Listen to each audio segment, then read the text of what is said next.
Turn it on.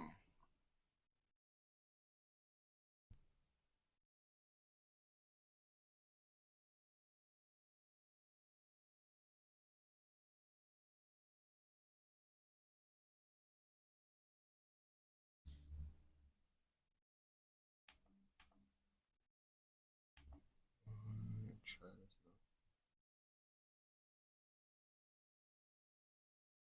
Now the chat back on. Audio. Testing. 323. 323.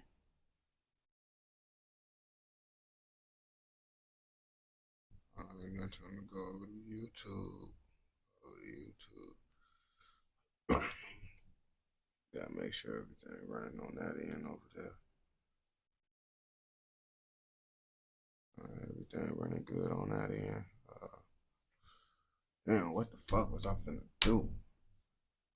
Pretty sure I had to do something, but I don't know what the fuck.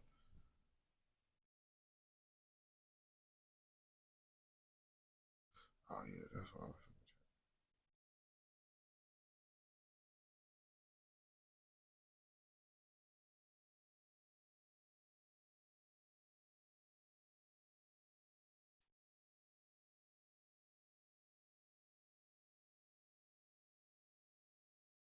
Ain't no debate there.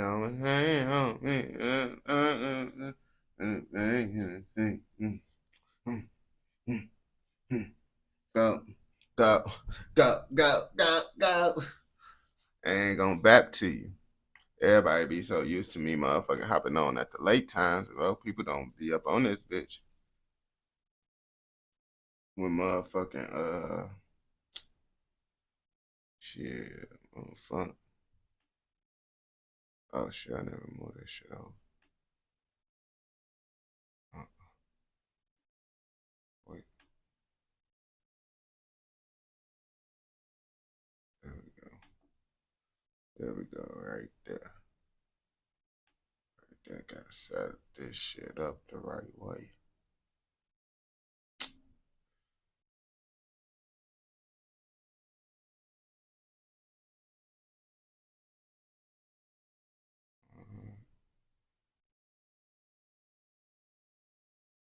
Ain't no debate.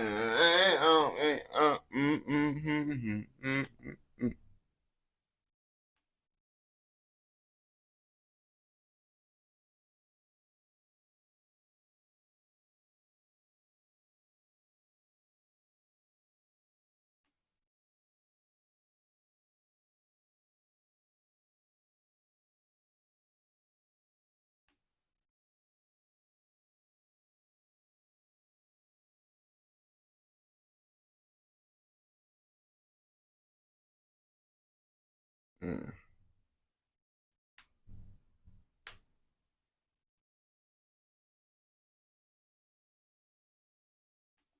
Ain't no debate. This shit. Mm.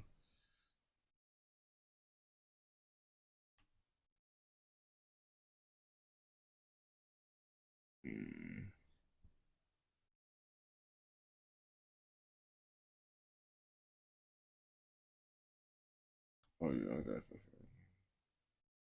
Ain't no, let me get this. This is Okay. Wow.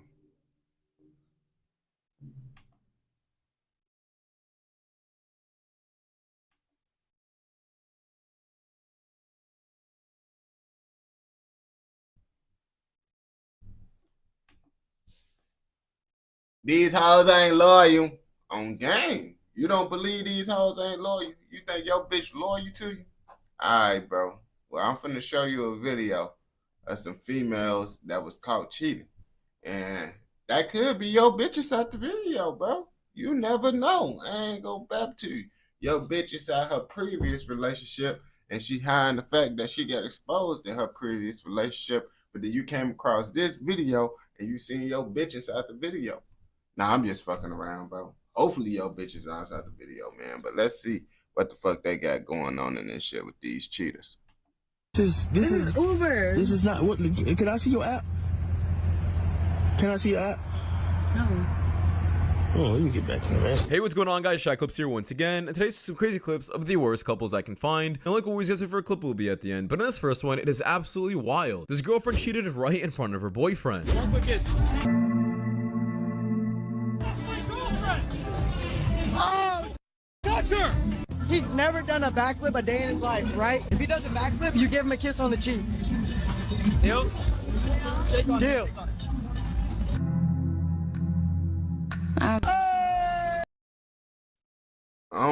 I ain't gonna cap. I be thinking lots of these videos that motherfuckers be posting on that shit be cap. Niggas just be faking that shit for the views. I ain't gonna bap to you. Yo, my boy G-Dog. But motherfucking, I think that shit be capping. Some of their ass be bapping and shit. And I know his ass, that's not his first time doing a backflip, bro. Folks did a backflip trillions of times before. Ain't no nigga first time doing a backflip gonna look like that. What are your thoughts on that right there? That was a pretty good first attempt. Okay, so Alright, can't break the deal though. You lie, I'm not on no. oh, look, Alright, look now you gotta slide that Insta though. Hey, oh, The backflip doesn't come easy. I know. hey, that boy getting rizzy. That boy I'm getting rizzy. downloading Insta for her. Hey, ask her where she got that from. Hey, This nigga said he downloaded Instagram for her. But soon as the nigga hand her the phone, she got to typing in her name. When you download Instagram, you got to log into your motherfucking account and all that, bro. These niggas be bapping, bro. He be putting these back clips on gang, back clips. by the way, where'd you get that from? Get what? My smile. That boy rizzy. What do you rate his confidence, 1 through 10? I give it a good 10. Alright, 10. Confidence for 10? Yeah. What are the odds I get a kiss right now? One quick kiss. Hey. Oh, scary. Oh, shiver my timbers. Shut up, man. Yeah, that boyfriend is definitely taking that up with the wrong person. Yeah, I ain't gonna back to you. First of all, bro, this shit seem fake. I don't know. Probably is fake. But we gonna assume that all these videos in this YouTube video is real for the sake of entertainment purposes on game. Because it ain't no fun saying everything is fucking fake. So if y'all be like, damn, this shit fake, nigga, I'm acting like the shit real, even if it is fake. But that kiss or whatever, bro, you kissing random bitches, bro, boy, you gonna get a little bump up on your lip, gang. Like, I ain't kissing no random bitches, bro. I don't even like to kiss, gang. What the fuck? Y'all kissing random hoes. Y'all gonna get a little bump on gang. Y'all ass wild. If you got a girlfriend and she's entertaining other men, you should be taking that up with her, not the men that she's entertaining. You're not going to be there every single time your girl decides to entertain other men. And these other guys are only going to disrespect the relationship as much as she allows it to happen. What would you guys Bro. So we just the nigga inside the orange was inside the back. He was doing a back, bro. Look, Men. hold And these on. other guys are only That's the nigga inside the orange right there, right? He's standing right there. He seen the nigga do the backflip, and he seen the nigga motherfucking give his bitch give him a kiss on the cheek, right? And he didn't come in before any of this, bro. He didn't come in like, bro, I feel like this shit cap. He probably was a random motherfucker that was just over there, probably her friend or some shit. Motherfuckers been like, oh yeah, act this shit out for us, bro. It's a good YouTube clip on gang. going to disrespect the relationship as much as she allows it to happen. What would you guys do to meet Taylor Swift? Craziest thing you would do? Divorce my husband. Sorry, I love you, but divorce my husband. What the f are you talking about? Is this what marriage means nowadays? Before it was till death do us part. Now you're willing to sell that relationship for a Taylor Swift ticket. And she probably dead serious too. Like she low-key dead serious, bro. She'll get a divorce to see some Taylor Swift. I ain't gonna bap to you. That hoe is not lying, bro. I ain't gonna bap to you, bro. These hoes be diabolical, bro. I don't know why y'all be thinking these hoes not diabolical, bro. They diabolical. Nice. How embarrassing. Man, catch this wife. What are we doing here, guys?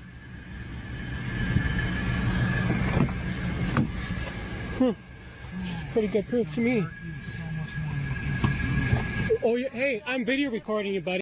Hey, nah, I think this real. This real right here. This one is real, bro. Hoes ain't loyal. Alright, bro. Yeah, I think this ain't gonna be your bitch doing the same thing there, little. What the fuck I say? Little nigga. Buddy, video recording you, and you got prison time, not me. Hey, Charlene, all I'm gonna say is, are you coming with me or are you staying with this guy? Oh. Whoa. Fucking cornball at the fucking finest, if I say so myself. Is you coming with me or you staying with him, bitch? What? The only way she coming back with me is if I'm getting a threesome with her mama, her grandmama. No, that's a foursome. Motherfucking, I need the mama, the grandmama, and her best friend. On game. Shit. Came as that's your white man, whatever the fuck, she ain't coming home with me. Unless, like I said, I need the mama, the grandmama, and her best friend. And I'm still not gonna get back with it after I do what I want to do with them. I just said that shit just to get her to do that shit as a final goodbye present on game. Pick or choose right now. Excuse me, what? I'm sorry, I gotta pause it. What does this man mean, pick or choose? You're still telling me you're gonna stay with the woman who just cheated on you? But maybe I just paused it too quickly. Let's see what else he has to say. And because, you know what? We've screwed the last 2 nights. She sucked my... and professed to me that she's gonna... loves me and wants to be with me forever. And I have it on audio, actually. I'll send you the file. Just... He's an insecure goofy, bro. Okay, he recorded that shit because he knew she was cheating. Bro, you recording your bitch doing some shit to you to show it to the nigga that she cheated on you with. To show, boy, what the fuck, bro? This shit not making sense, bro. Make it make sense, bro. Oh, gang, I understand, bro. Like, if you was the motherfucker cheating and you trying to show her nigga, like, yeah, bro, this is what your bitch be doing to me. That shit still bogus as hell. I don't expose the hoes. I don't expose the hoes. That's how you keep the hoes, by not exposing the hoes. That's the #1 rule, nigga. So you believe me. And she swore, you know what she said to me last night? She said, I swear on my kids' lives, Ryan, that I'm not doing anything with Stefan anymore because it was always only about his daughter, and now that that's done, we're done. Bitches lie. I don't believe shit these hoes say. Oh, gang, I promise you, bro. I just be listening, bro. I don't be entertain that shit. But when it's bullshit, I gotta outright say that's bullshit, bro. That's some fucking bullshit. I ain't gonna bap to you. But clearly that's not the case, is it, Charlene? What is you doing, cuz? Yeah, like I said, guys, this guy is just a simp. Why do you still want to be with a woman who clearly cheated on you? And judging by this interaction, this is not the first time it happened. She apparently already told him she's gonna stop messing around with this guy, and she still continues to do it. Gentlemen, have some self-respect and walk away. This is just embarrassing. In bed with my cousin brother. And I tell you, I worked like a dog to make sure my wife don't break up a sweat. I told her don't have to do the housework. I do it. I told her don't cook. I'll do it. So, did your wife survive?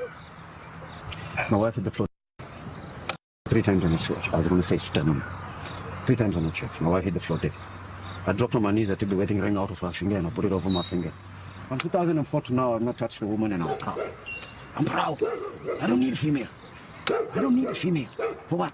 The 10 minutes of pleasure comes with a load. Comes with a load. Because when I told my wife I love you, I meant it. Even my small friend asked me, you never married after your wife. No. I fell in love once. Not twice. Do you miss her still? I'll always love her. Now, this is a very dark story, but sometimes this is the reality of what happens when you get cheated on. Now, I don't condone this in the slightest. I don't think anybody should be harmed if they cheated or not. However, sometimes in the rage and the anger, people feel like they have to take matters into their own hands. This is exactly why certain countries back in the day, and even still now, have prison sentences for people who cheated. But do you know what the US decides to do to women who cheat? Reward them by giving half of your Then what also he smoked, cause you see, it was hard for me to understand. And I was not reading them yo. And I was not reading them subtitles for real. So he smoked someone for his girl cheating. You see, I ain't gonna cap to you, bro.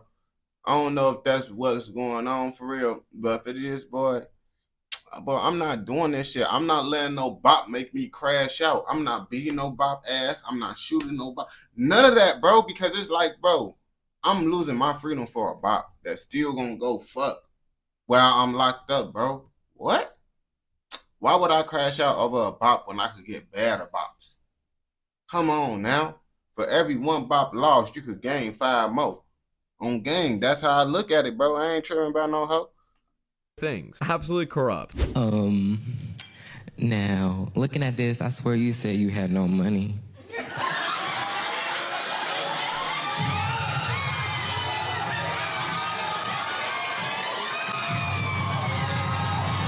What'd he say? He said, I swear you don't have no money, man. What the fuck? My college money probably gone by now. What college I'm gonna go to? Damn. Saying folks ass broke. The college money gone for the folks is outright petty. Folks petty in this bitch. But you gotta remember too, bro. Shit. Niggas need to know the truth. On gang, I tell niggas the truth. I'm not gonna bap to you. I be telling niggas the truth. If you fucking with a broke motherfucker, you fucking with a broke motherfucker mama. You marrying the goofy, you marrying the goofy. That's all I gotta say in this type of situation, bro. But all this shit, bro, that's kind of bogus because this moment is like kind of for your mama too.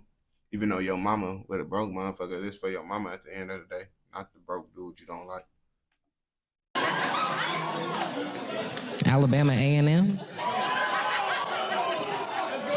My bad.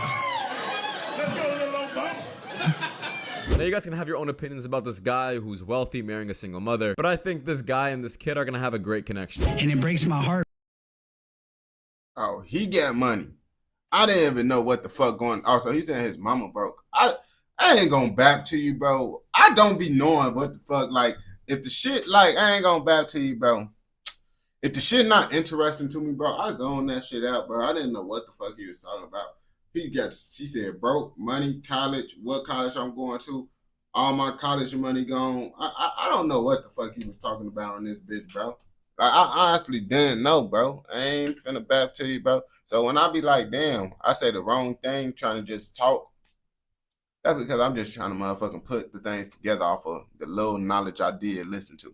I didn't listen to a lot of what that motherfucker was saying. Because we all are looking for an 80s or 90s love. But I started realizing that's not what we're gonna get. We live in a society where situationships, friends with benefits, and I'm not looking for anything serious but just fun, is more common than, hey, I could see myself with you, I would like to continue to date you, and I would like to potentially talk to your parents and marry you. Yeah. Yeah, you hit it right on the nail, bro. On gang, I love situationships, friends with benefits, whatever the fuck you want to call it, any name you go by. I like that shit, bro. I'm a professional side nigga, bro. I never wanted to be a main nigga. I ain't gonna lie to you. I always felt the main nigga was never like my cup of tea. I always wanted to be like Batman in this bitch, bro. Like, you see me, then you don't type shit. You feel me? I don't want to be the nigga that's always around and shit. Like, I feel like, bro, I leave that. And then the main niggas, they got to do more work. They got to deal with getting cheated on. They got to deal with their attitude. They got to deal with lots of shit. With me, I just beat the Doonies down and then send it back to the nigga to stress them out on game. That's why it's perfect to be the side nigga, bro. Like, why would you want to be a main nigga these days, bro? But tell me, why would you want to be a main nigga these days? Please explain. And I hope you find a true one, because it's rare, because we are living in a cesspool of dating, and it's so hard to find out one person that's in clean waters right now. It's sad, and I'm sorry to tell you, but it's very true. Damn. Hey, Mia. What do you do? I do only. Really? Yeah. Any bitch that do OnlyFans, bro, I ain't gonna bap to you, bro. Yo, appreciate it, my boy. Motherfucking, any female that do the OnlyFans, bro, I ain't gonna bap to you. I ain't gonna cap to you, man. Motherfucking, the video is semi-born. Y'all ain't gonna, this shit right here, bro, only thing y'all niggas really be fucking with is killer nigga shit. I ain't gonna bap to you, bro. But the thing is, to me, bro, y'all gotta understand, when I watch different shit, I be more entertained. Some shit, it's just like, bro, I'm able to do things the way I don't force myself to do it, so it don't really be seeming fake. But lots of that gang shit that I be watching be boring to me, gang. That's why I watch this shit before I get into the gang shit. Because if I just watch that gang shit all the way through on everything I love, my brother, this bitch is only gonna be 1 hour and 30 minutes long. I ain't gonna bap to you. Now this shit right here, let's put this shit through because motherfucking I always click on the motherfucking video before I start my live stream up just to watch something different. Good man will love you regardless of how much of a hoe you are. That man happens to be your father, not me. Yeah, he almost had yo, what's the word? What's the word? He almost had me. He almost fucking had me. I'm like, nigga, what the fuck you was finna say? You was finna say that cornball shit. Niggas really think that way though. Not the daddy part. They think they supposed to be with a hoe. Like, oh yeah, a bitch past don't matter. Niggas tell me a bitch past don't matter. I ain't gonna cap to you, bro. Appreciate it, my boy. I hear niggas saying they bitch past don't matter. Like that shit is in the past. They're a different individual. All right, bro. That's it, brother. That's the way it is, cuz. Nah, I disagree. I'm willing to say that some fathers will not put up with this. I've seen a lot of fathers disown their daughters for going into OnlyFans. Single or are you taken? I'm disowning my daughter on game. My daughter, boy, that's not my daughter. Let's start there. I don't know who she is. Would you cheat? Never. If you wouldn't get caught, would you cheat? Hell yeah. Why? My boyfriend's bad at making love. So why are you with him? Money. Finesse! Hide the money, y'all. There's poor people around. Implying that cheating? Are you implying that cheating? No! I want to see mommy. Hold on, put that thing over there. Move the other table, because there's another chair underneath the table. Hold on. Because I knew that was coming. I knew that was coming. She'll sit on another nigga lap. You feel me? Or motherfucking you talking about something, boy. Either one I don't want to deal with, bro. You asking me some shit that either one I don't want to deal with, bro. So now that we got that out the way, bro, I'm not picking on some shit I don't like. What the fuck? Me, I'm the type of nigga, bro. I'm just not gonna make a choice if I don't like the shit. That's all it is, bro. Now, whatever happened, bro. Just know it get like that over here, bro. On gang, I'm like motherfucking I don't know if you watch Hunter x Hunter, but I'll be something like Gone Dad. I don't know if y'all know who Gone Dad is, but if y'all know who Gone Dad is, bro, then y'all know that's me. That's all I'm gonna say. So apparently the guy who's trying to get this woman off of this man is the son, and that is the father. I'm not sure why they invited this girl on the podcast, an OnlyFans chick, especially when a man is happily married. They should know better. I got with his homeboy. Oh damn. Always do.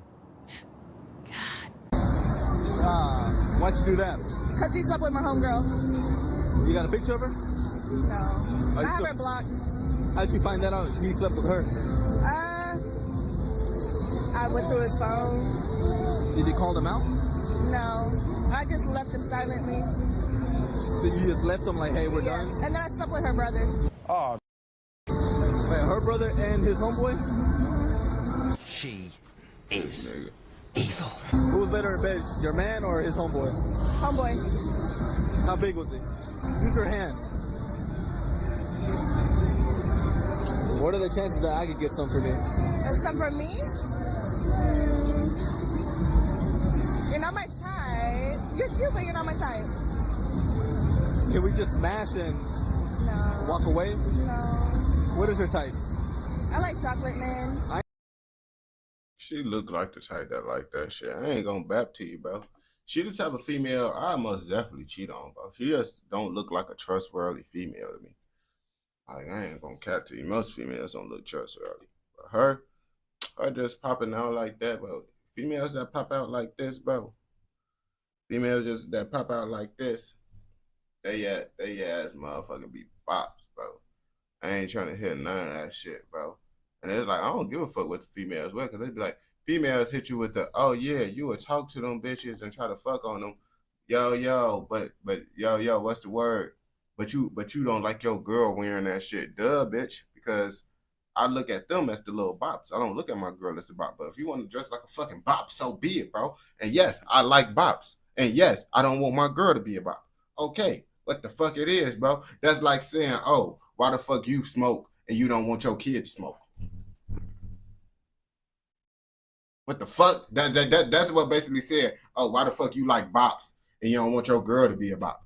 Like, what the fuck? Get the fuck out of here, bro. I am chocolate. Dark chocolate.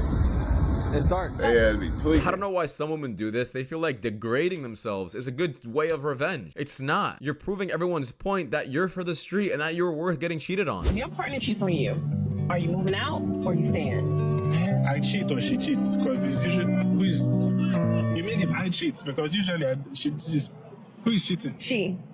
Wow. But they don't be okay. So if she cheats, what happened?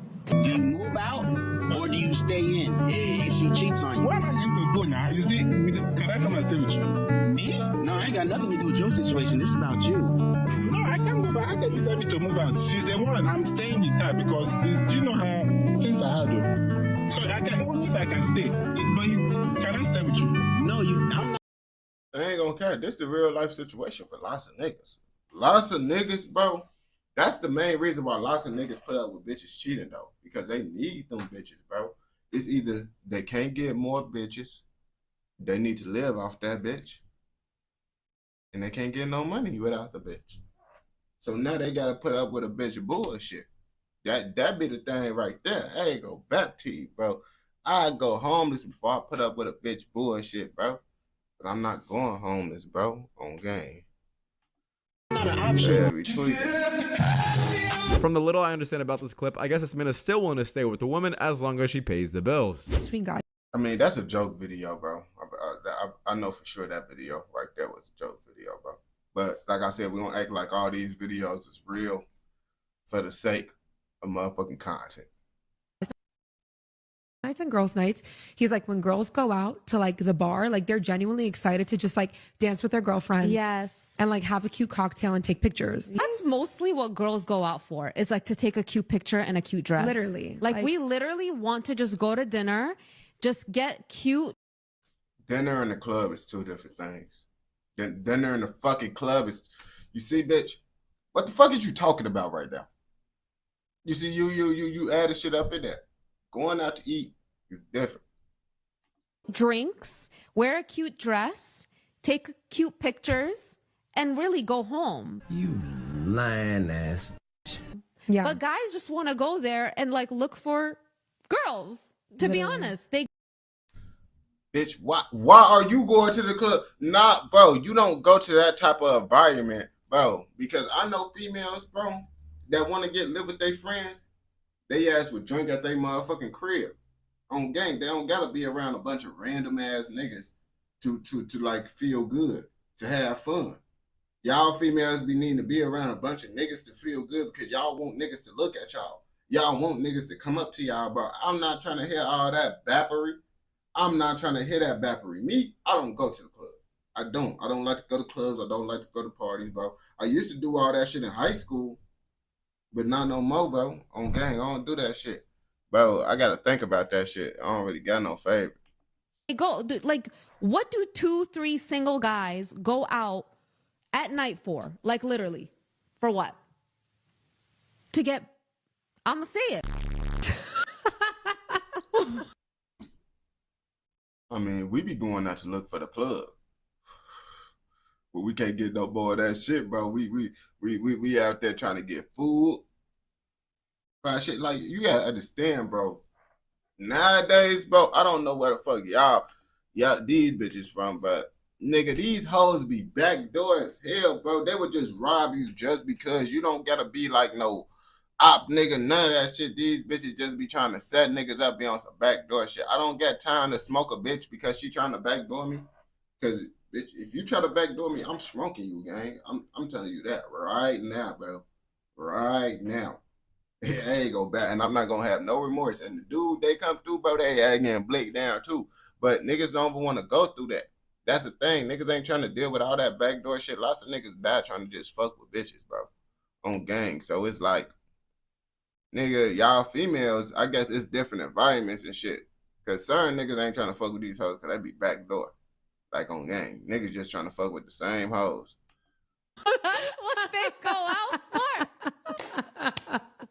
Like, what do you think they do? Like, what do you think they do? They go out for what? This is such cap, and a lot of women have said this, but it's simply not true. The reality is, if men didn't exist or didn't go out, you guys wouldn't go out either. This is exactly why female clubs only fail, because these women only want to attend where the men go. There she is. You guys have no idea how lucky I am that I'm married to her. Okay. What are you looking at? I was watching you. You were coming up. Dude, you have a problem? You're like a creep. My disappointment is immeasurable. Before you knew that I knew. You feel me? So I'm gonna get my lick back, but it's gonna be real silent. Right? Bitch, you can't move silent. you can't move silent, shorty. If you know, you know. And if you find out, then that's on you. But me, I know what I did. It's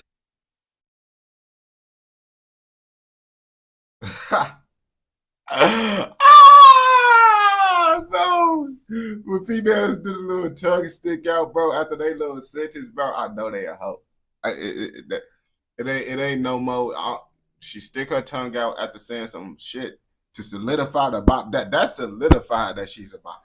Like she gonna say some bop shit, and then when she stick the fucking tongue out after saying the bop, that's solidified. She's really a bop. Yo. It's always the mid women that are the happiest when it comes down to cheating. It's like they're surprised they got to sleep with somebody else. That's what I'm saying. Excuse me? Yo, what the fuck? Hey, what the fuck? Hey, get that motherfucker! Hey, stop! Hey, stop! He look like he running slow as hell. I mean, realistically speaking, he is doing her a huge favor. Can you spell me? Do I look stupid? Little. A little? M-E? You forgot the D. There's no D in me? Not yet. She make it clap. I got the strap. If you had a hall pass with any celebrity, who would it be? I think I Hall heard pass? What you about mean? that. That mean you can just mess with any celebrity you want to. Oh, I love my wife, Marlene Wilkinson. Yo, shout out my wife and my kids. Shout out his wife, man. This is a beautiful response. I don't think anybody should feel like they have to answer this when they're married. 10, their looks. We'll start with you. We'll go around the table. Go ahead. 8. So 8.5. I'm a 10. 7. 8. Yeah, no. 6.5. I'd say 7.58, 4. I used to say 6. I'm a 5. In front of all these beautiful women, how could I ever not humble myself down to a 4, really? Do you think you're a 7.5? I said 8. Oh. How did you come to that value judgment? Your perception of your truth is not the same.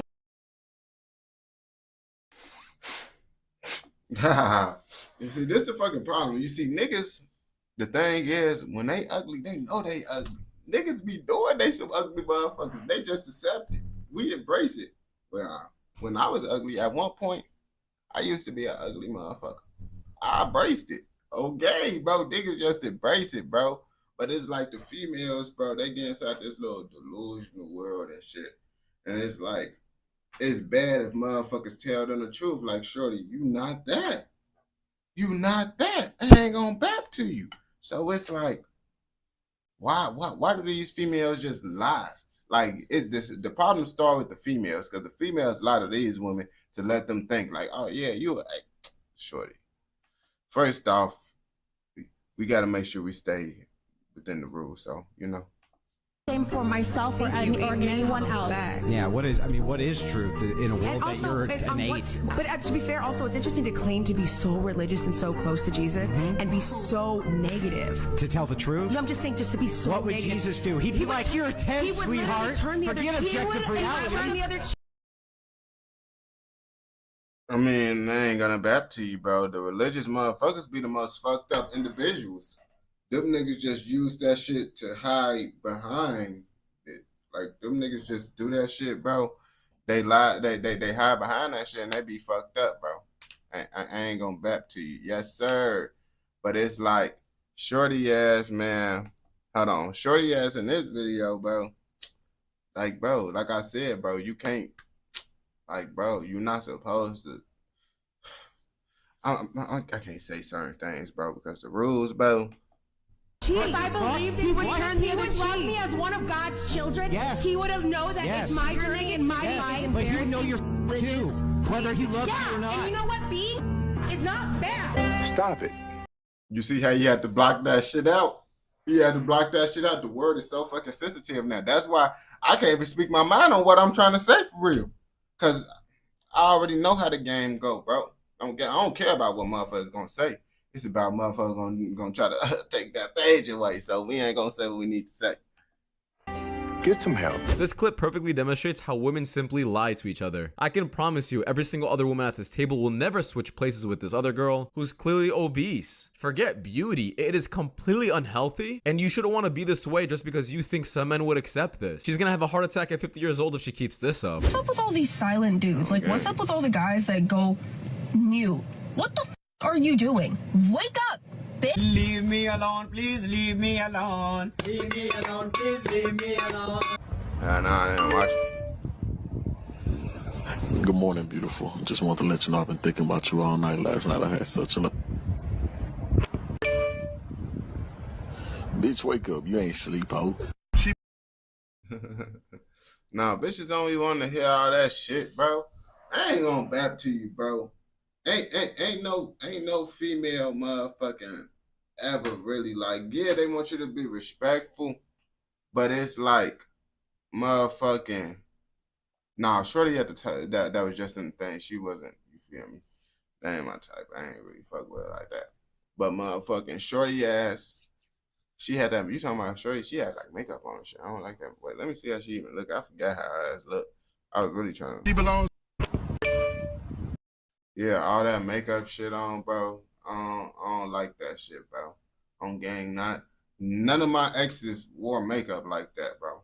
On gang, none of my exes. Because I told my exes, bro, all that makeup shit, boy, stop trying to be like these other women, bro. These other women, bro. These other women and shit, bro. Like, that shit not it, bro. Trying to tell all my females, like, they'll be wearing that shit, bro. Wearing all this. Boy, what the fuck you got on, bro? I ain't gonna cap to you. You gotta do this shit. That's because you need that shit. Do you need that shit? No, I don't need it. Then why the fuck you wearing it then? It make me feel pretty. So you don't feel pretty without motherfucking makeup? You should feel pretty without that shit. On game, you should feel even more prettier when you don't got a cake up your face. On game. But my exes and shit, the reason why I fuck with them, because when I first met all my exes, they ain't have that makeup shit on.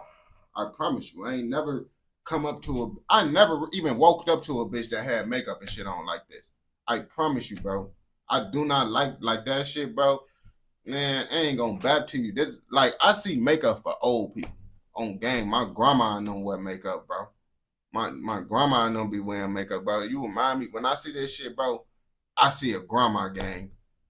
Even though I know you look young, but that's what, makeup to me is old people shit. That's what I see. Especially if it's looking like this. And of course, women be like, yeah, I remember I said one female ain't had makeup on. She had makeup on in the picture.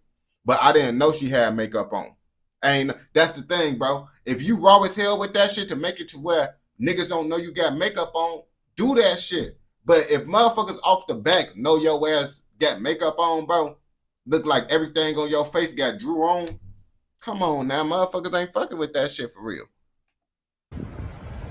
Bitch, wake up. You ain't sleep, ho.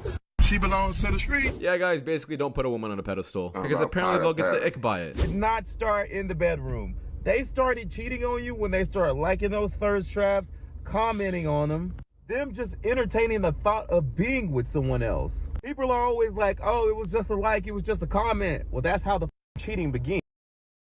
I mean, motherfuckers will say, oh, yo. Motherfuckers say that shit insecure. I ain't saying that shit insecure. On gang, I do what the fuck I want. I make the fucking rules. And if you don't agree with it, get the fuck out my face. Straight up how the fuck it is. Like the internet be like, boy, I ain't gonna bap to you, bro. I don't force no woman to be with me. So if she with me, that's because she choose to deal with the shit I motherfucking decide, gang. I'm not dealing, boy, bitch. You commenting niggas posts, liking on motherfucking, like, boy, that shit for the birds, bro, on gang. Nigga, I don't even like, bro. I see random motherfucking bitches motherfucking pictures on the net, bro. They be bad bitches and shit, but I don't be all up in their comments entertaining that, but that shit. That's when it's like, bro, it's to the point. Y'all ass mother. What am I talking about? Motherfucking the nigga said it's cheating if your bitch like a post and comment. And I'm saying, yeah, bro. That shit true. I ain't gonna bap to you. That is facts, and that is exactly why if a girl is constantly posting on social media while being with you, she is posting for someone else's attention. This is Uber. This is not what. Can I see your app? Can I see your app? No. Oh, what the fuck is this? Too cold to be playing like that. Excuse me. Can you? Can you unlock that door, please, for me? I'm going home. Can you drive me home, please? No, this is not an Uber. I just need a ride. I understand it. This is not an Uber. But I just need a ride. I mean, get your app. Can you give me a ride home? Like, come on. I can't. You're in a black SUV. This shit is fake. This shit gotta be fake, bro. Ain't no bitch just gonna hop in a random motherfucking car. Not in these days, cause shit, a nigga gonna take your ass. These creep ass niggas gonna take your ass. You have to say, come on now. Let's be real, bro. This shit fake as hell. Females not that slow to just hop in random motherfuckers' car, cause you can never know who car that shit is. And if you is that slow, bro, your parents just raised you the wrong way. But this shit gotta be fake as hell. This is my SUV. You might as well be the Uber. No, this is custom made. You don't see the star. This is me. I paid money for them stars. This is not no Uber. Everybody always think this is Uber because it's a black truck. There's so many black trucks over here. You just walked until you even asked me your name. I ain't say I told you no. You still hopped in. You know, can I do something for a ride home? Oh yeah, hit that button. Hit that. My brother, why are you recording? Okay, you got the video. Now just call the police. Man, if the roles were switched and a man entered a random girl's car, we all know what would happen. You're going to jail. You're going to jail. The only reason this man is... Man, okay. Yeah, this shit down there. That shit down there fake. I don't know. I don't think no female, you feel me, really doing that shit. That shit bap. I don't know who the fuck CB is, nigga. But all that shit is back, bro. I ain't gonna cap to you, man. But if you watch this shit all the way through, nigga, I know your ass gonna fuck with another motherfucking video. So go ahead and go watch another motherfucking video. And don't forget to like, comment, subscribe, and turn on post notifications so you never miss out on any content like this. Go! Let's go.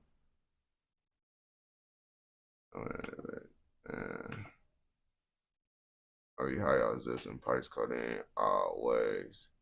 Woke up trying to fuck your bitch. I know she called in. Man, what? It's not what I was looking for. Yo.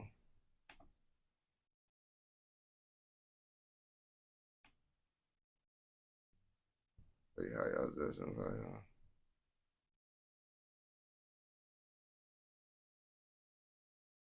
You do Chicago or close to it? What you mean you do Chicago? Like do Chicago content? What you mean by that?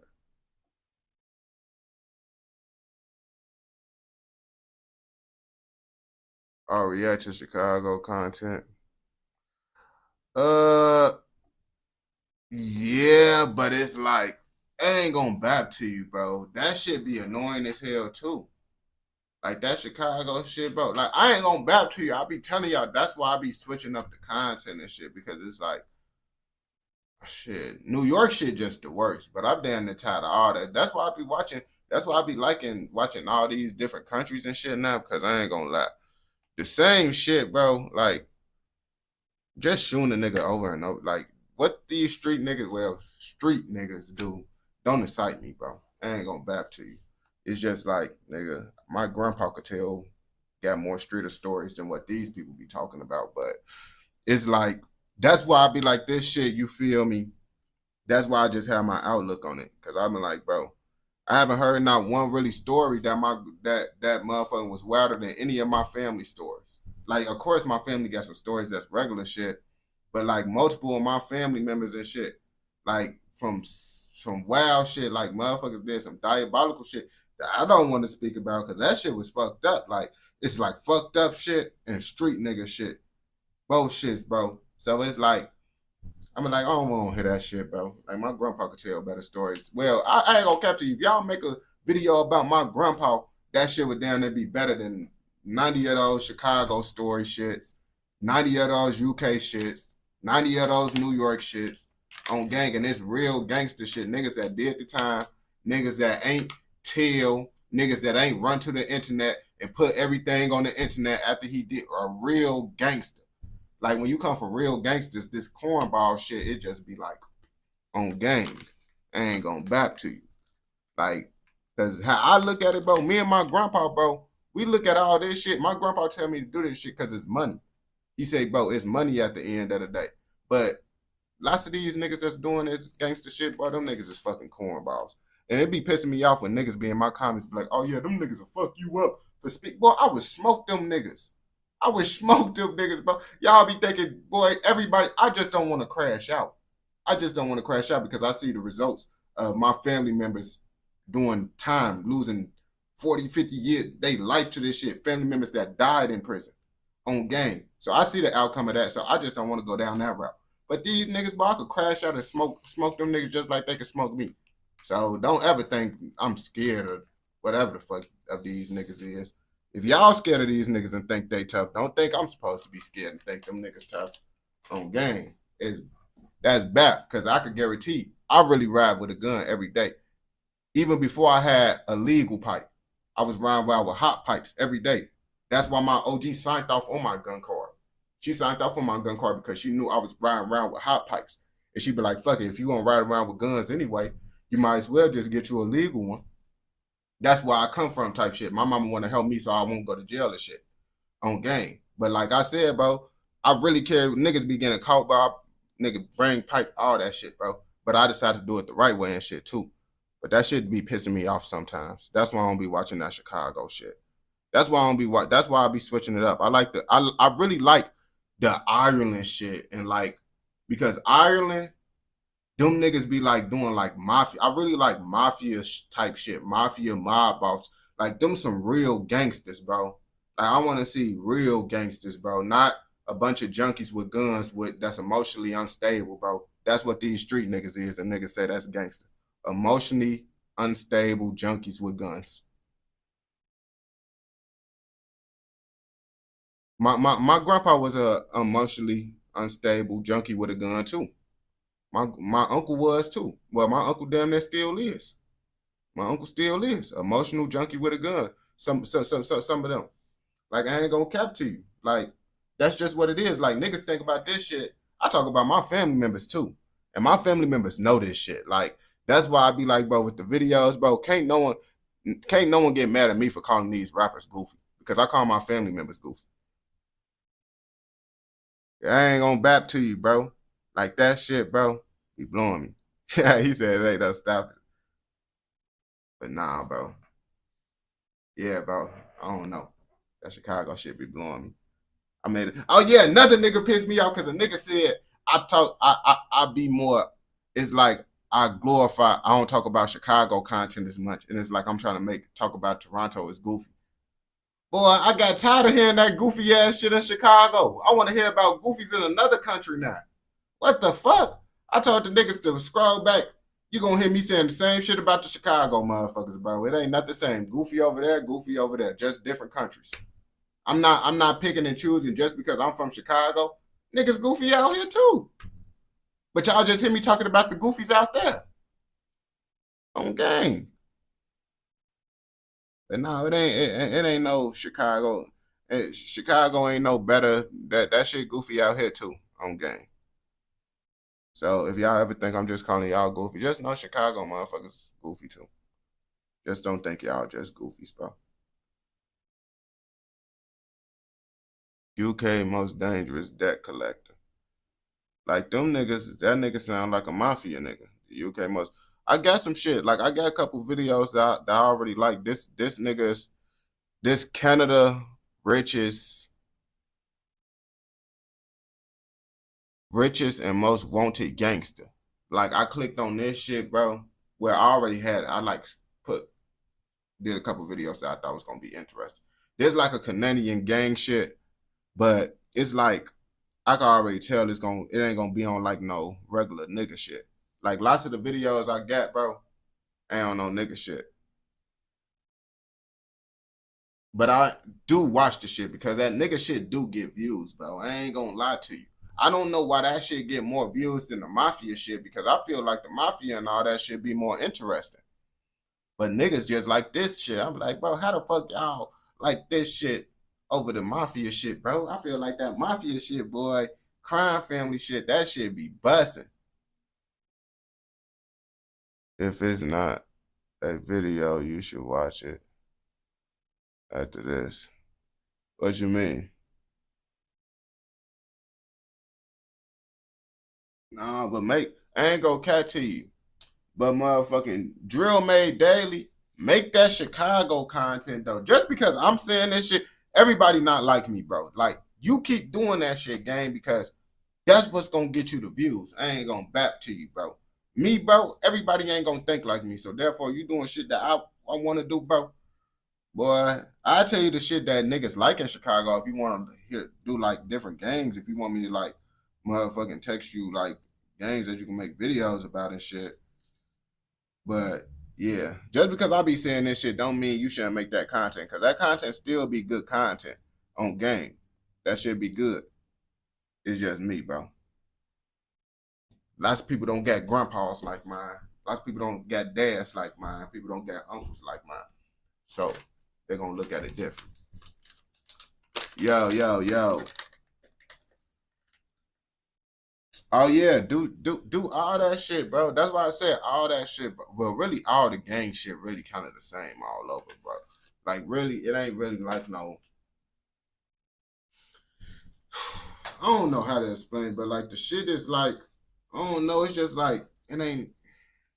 It's just shoot a nigga, shoot a nigga, shoot a nigga. It's really just like catching niggas lacking type shit. I ain't gonna bap to you.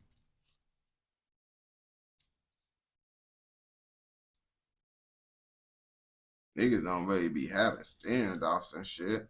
I be like, man, y'all niggas could go catch a nigga lacking right now, gang. That shit easy as hell to go catch a nigga lacking. That's what most niggas do. Niggas don't be straight head up with niggas.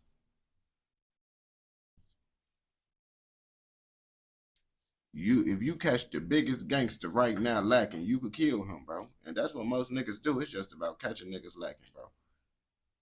And that's the whole thing with that just be so annoying with the shit, bro. It just be like, niggas catch niggas lacking, and now people glorify this shit and act like niggas super gangsters. Like, that's what I hate. That's the one thing that I hate about it. Like, stop thinking these niggas gangsters because these niggas just spanking niggas, bro. Like, what the fuck, bro? That would be pissing me off. These niggas ain't gangsters. And y'all don't know what real gangsters is, so y'all think these niggas gangsters. I made a video about that shit on TikTok. All the niggas that's not real gangsters got mad at me for saying that shit. I'm like, boy, get your goof ass on, nigga. This is why I made the video.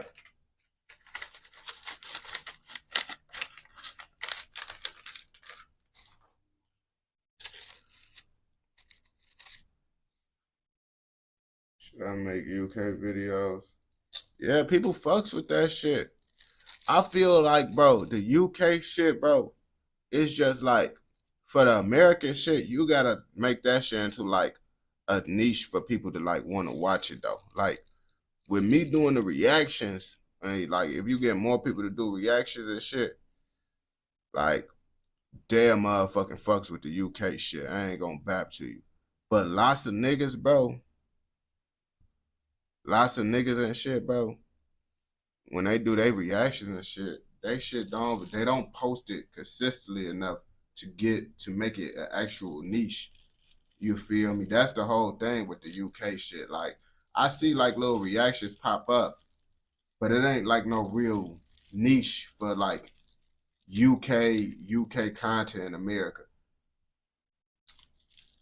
Like, they ain't really know. You feel me? And if niggas do that shit, it's every here and there. Hell no, you're not able to send links in here. But I feel like if more Americans and shit start reacting to it, they'll start making Americans watch it.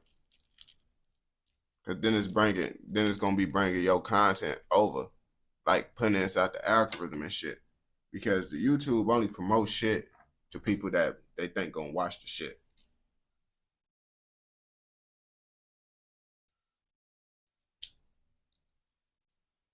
Cause I ain't gonna back to you. That's why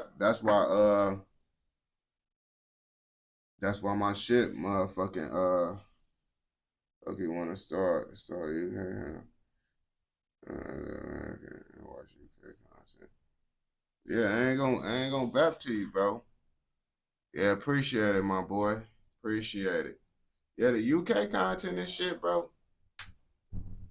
Why can't we get music? That's way more views.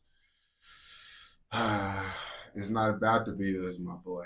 It's not about the views. It's about having like fun. I've been making content for like 5 years now, and I've been doing like, I don't know, just shit I ain't really want to do. The one I want will get you. You gotta understand, I'm building my page up kind of from scratch, bro. All them fucking followers that I get, bro, is from YouTube Shorts when it first came out. So I fucked up my page, bro. So it's like, bro, I'm really just motherfucking, the algorithm just, I know it's gonna go up with the algorithm. Well, for my page. It don't go for everybody's page, but my page, like Toronto shit, it don't really, my page don't really give a fuck about music. But the thing is, they don't give a fuck about music because I really don't give a fuck about music, bro. Because I'm not the type of person that can keep on listening to shit. If I don't like it, bro, I can't listen to that. I can't force myself to listen to that shit. I ain't gonna lie to you. And that's why I don't do music reactions, because I ain't finna force myself to listen to that shit, boy. Them niggas be faking that shit, bro. Them niggas be fake listening to that music for views, boy. I'm not finna fake listen to no music for some views, bro. I'm not even finna bap to you. It's not even one of those. It's not even one of those. You look at them. I've watched a nigga that be reacting to some, boy, they ass be faking, boy, on game, just trying to give views. Want validation. They do anything for validation and views, nigga. You know me, bro. I ain't doing that shit. I'm a real nigga. We'll get 0 views before we do some shit we don't want to do, nigga. Okay, just like that, nigga. And nah, that's the truth, because I post content and shit, and I know some of that shit ain't gonna get views. I'm still gonna post it, though. Because I want to. I like it. I'll watch my own video if I got to, nigga, if y'all don't want to watch my other ones. Yo, appreciate it. Now, we finna start up this video about motherfucking T-Shy Loop. Canada Vicious Wanted Gangster. I want to know what the Chinese motherfucker got going on in Canada. Hold on. I just started like that, bro. Okay, yeah, get it like that. T-Shy Loop. Canada richest gangster. Fuck is y'all talking about, bro? Now, I don't know if he the richest gangster, but you better stay the fuck away from him, bro. Because Asians, whatever they decide to do, bro, they gonna do it good. If they want to be in the books, good. They want to do nails, good. They want to cook Chinese food, good. They want to gangbang, good. So whatever they do is good, nigga. So all y'all Canadian motherfuckers, bro, if y'all know about T-Shy Loop, I know y'all damn near shaking already. Y'all shaking. Because he got the money to knock y'all off the map, nigga. Make you go like that. You don't believe me? Come on, watch this video so you can find out about folks. A Chinese-born Canadian who's allegedly one of the world's most notorious drug lords. A drug kingpin whose $22 billion... Asian El Chapo, nigga. Asian El Chapo, nigga. Who? Come on now. When the news nominate you as Asian El Chapo, bro, you made it in this shit, bro. I ain't trying to hear nothing. Empire spans across Asia. Very tight, well-controlled organization that functioned in a way that we hadn't seen before, essentially as a business network. Hey guys, in today's video we'll be talking about Suu Kyi Lob, a Canadian citizen who is also Asia's most wanted man and considered by many to be Asia's El Chapo, due to how large his drug operations allegedly were. Suu goes by many names like Suu Kyi Lob, Sam Gore, Brother Number 3, and T1. Damn, brother number 3? So what, he got 2 other brothers, my nigga? That's the only reason I believe he brother number 3. Which means top target. According to anti-drug authorities, Su had the influence and wealth that rivals legendary drug kingpins like El Chapo and even Pablo Escobar. Let's get into it. Starting with his early life and how he got into the life of crime. Su was born in 1963 in Guangdong Province, China. At the time, China was experiencing a violent cultural revolution that saw bloodshed, mass starvation, and forced labor camps. According to authorities, the circumstances likely ushered Su into a triad-like criminal enterprise called the Big Circle Gang. The Big Circle Gang traces its origins to China's paramilitary force, the Red Guards. In the 1960s, the Red Guards were disbanded and some of its members were imprisoned. However, a few escaped and fled to Hong Kong. While in Hong Kong, the ex-Red Guards used their military skills to commit crimes, and in the 1970s they formed the Big Circle Gang. The gang scaled steadily and thrived on unregulated factories and underground banks. They even grew to dictate central China's heroin trade. Later in the 1980s, damn, China, they be getting higher. Bro, and it's like, bro, they be saying all day that Donald Trump be saying drugs and shit be coming from China and shit, bro. I didn't even know China do drugs out there, bro. Yo, what's the word? I didn't even know China did drugs, bro. I thought they ass was just like eating shit from the sea and shit and stayed sober. The Big Circle Gang set their eyes on Canada as they were looking to establish their influence abroad. It's also around the same time in 1988 that Su took advantage of Canada's refugee program and moved to Toronto. While in Toronto, he joined the Big Circle Boys, a chapter of the original. And this why this is why Toronto and all them they be trying to close, everyone try to close up the borders now. They close up the borders because then when they come to these countries or whatever, then they become some successful ass gang leaders and shit. And it's like, damn it, if they would have stayed in their country, bro, they wouldn't have became successful gang leaders. But you know, they came over here. Now they got our niggas tweaking.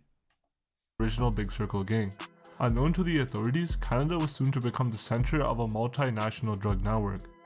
According to the court testimony of the Toronto constable, Su didn't migrate alone. There were several other Big Circle Gang members who gained entry to many of Canada's cities. As they settled in those cities, they started engaging in criminal activities like heroin trafficking, armed robbery, and credit card counterfeiting. Oh, they With doing Su on work. their side, the Big Circle Boys experienced extraordinary success. In just a few months, between 1990 and 1992, they caused a 40% decrease in the price of heroin in Toronto. They had conquered the market. Damn, bro. I ain't gonna bap to you, bro. But nowadays, bro, that's the problem with the game right now, though. Niggas, everybody steady lowering the price, making shit so fucking low and shit. It's like, nigga, why the fuck is y'all serving shit so low? Now everybody gotta drop the prices and shit, gang. Like, bro, it's like you want more money, bro, but if you keep the price a little bit, everybody can eat. Everybody can eat. But not everybody can't eat, bro, because y'all dropping the price so low and shit, bro. Like, niggas can't live off of serving $15 KDs, bro.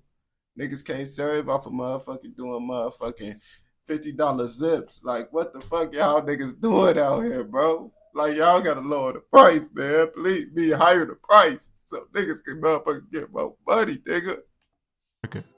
However, in the mid-1990s, the police managed to arrest the then leader of the Big Circle Boys, and they sentenced him to more than 13 years in prison for crimes related to drug trafficking. Some years later, the Big they got Circle Chan Boys were accused of causing the heated exchange between Ottawa and Beijing. The gang was cooperating with the Chinese smuggler and reportedly used him to transfer drugs into North America through Canada.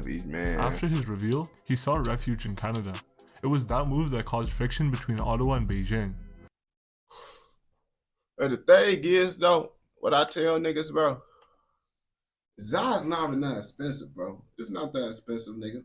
It's just, nigga, it never really was that, like, expensive, bro. Like, niggas was able to, like, kind of, you know, depending on who you know, you niggas able to get that shit for the low.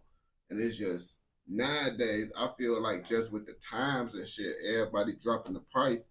Because niggas can't afford shit no more, bro. Niggas can't afford shit no more. I remember, bro, back in the day, nigga, bro, $35 KDs. Serving niggas $35 KDs, bro, on game. Just like, and it was even that good, bro. $35 KD. Now, nigga, boy, 35. Nigga, I could go to Focus down the street He got $15 KDs. He give me $30 sevens, nigga. Why the fuck would I get a 3.5 for motherfucking 35? You right. That's why the game's so fucked up now. Eventually, in 2011, he was deported and jailed in China. As the years went by, Su became even more instrumental in the world of drug trafficking. Australian federal police investigators have records of him frequently visiting North America, Hong Kong, Macau, and Southeast Asia. Folks everywhere. Eventually, his exploits earned him promotions until finally he became a mid-ranking official of an infamous smuggling ring that operated in the Golden Triangle. The Golden Triangle is crucial to the underworld. It is an opium-producing region where most gangs source their heroin. Unfortunately for Su, the law finally caught up with him in 1998. He was arrested in the United States and charged for smuggling heroin into the US through Canada. Bro, this nigga just fucking up everywhere, bro. This nigga just fucking up all over the world. He like, yeah, we finna go here, fuck it up. We finna go there, fuck it up. And that's why niggas closing up the border. This the reason right here, bro. Because niggas breaking all this shit over here and shit. And I ain't gonna back to you, bro. It is fucking up our nation, bro, because we some junkies. So the more shit you bring over here, best believe we gonna use that shit for sure.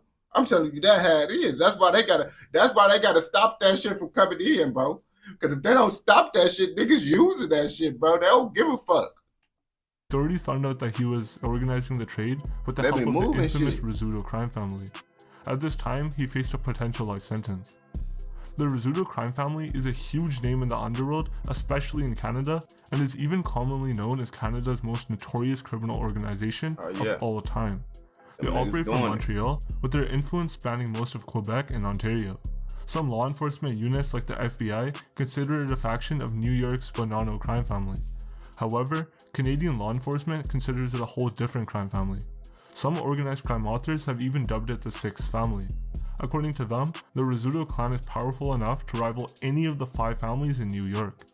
In the year 2000, damn, bro, these niggas, and like, I ain't gonna cap, when them niggas back in the day, bro, them gang members, them mafia niggas really like ran the city. Like, niggas be thinking they run the city, bro. Them niggas ran the city. Like, niggas stores couldn't open up without paying these niggas and shit. I'm like, damn, like that? Yeah, like Al Capone and them niggas ran Chicago. Like, them niggas really ran Chicago.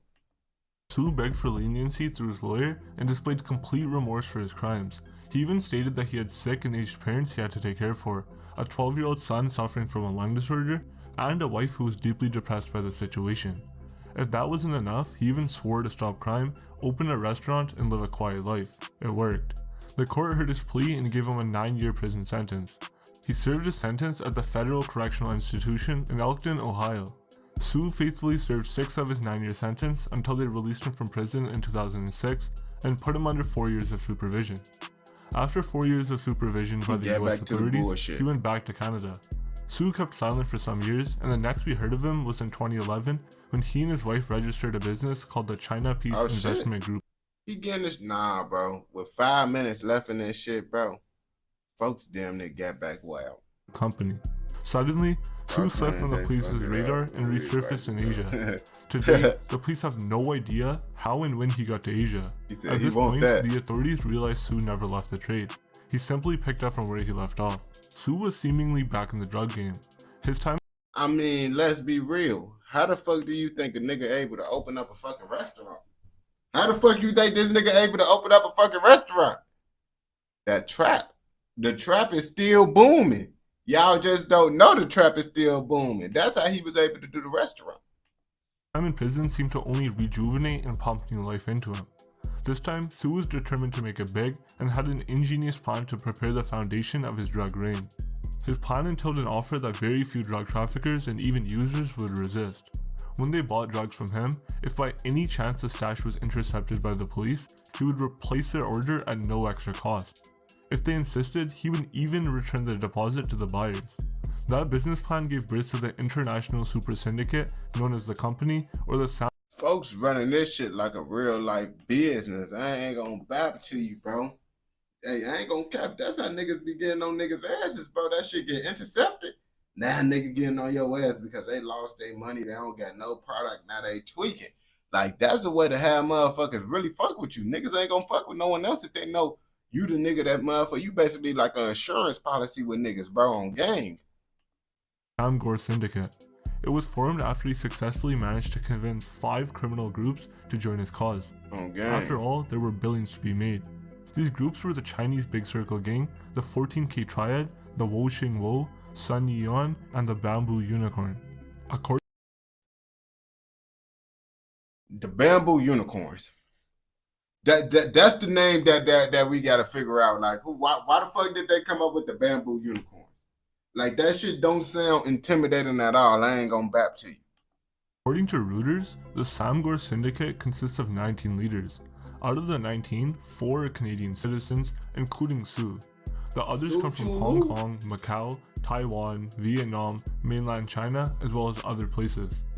In time, he was even able to build ties with many other small crime groups like the Yakuza in Japan. And despite never setting foot in Australia, he was able to onboard Australian mafias like the Satudara and Comanchero MCs and the Lebanese Mafia. The Samgor Syndicate was successful in the synthetic drug trade, specializing in methamphetamine. They made billions of dollars every year. According to the United Nations Office on Drugs, in 2018 alone, Samgor generated between $8 billion to $17.7 billion in revenue. Bro, you should have left it alone. Like, nigga, you make that much money in 1 year, bro. Leave it alone, bro, on gang, cause you gonna go down eventually. You gonna go down eventually. It's just a matter of when your ass gonna go down. So I say, nigga, you make your money on, get in and out. Get in and out with this shit. Folks says like, nah, once I'm in, I'm staying in. And we gonna keep on making this money on. They let that money shit get to their head, but it's like, 8 billion, my nigga. You don't gotta do no more. You don't gas to, my nigga. You could live good forever, my nigga. And you already old, my nigga. So you don't even got that much time on this earth for real, my nigga. So you straight. Why the fuck you still risking your freedom? The syndicate was known for disguising its drugs in packets of tea. At this point, Su Chi Lop rivaled legendary kingpins like El Chapo and even the notorious Colombian cartel leader Pablo Escobar. Su was incredibly wealthy. However, unlike the others, he established a multi-billion-dollar syndicate in less than a decade, a feat that took the others tens of years to accomplish. Not to mention, the Asian syndicate is reportedly more complex and well-organized than the Latin American cartels. The Reuters interviewed a veteran anti-drugs official who made the following comments on the Samgor Syndicate.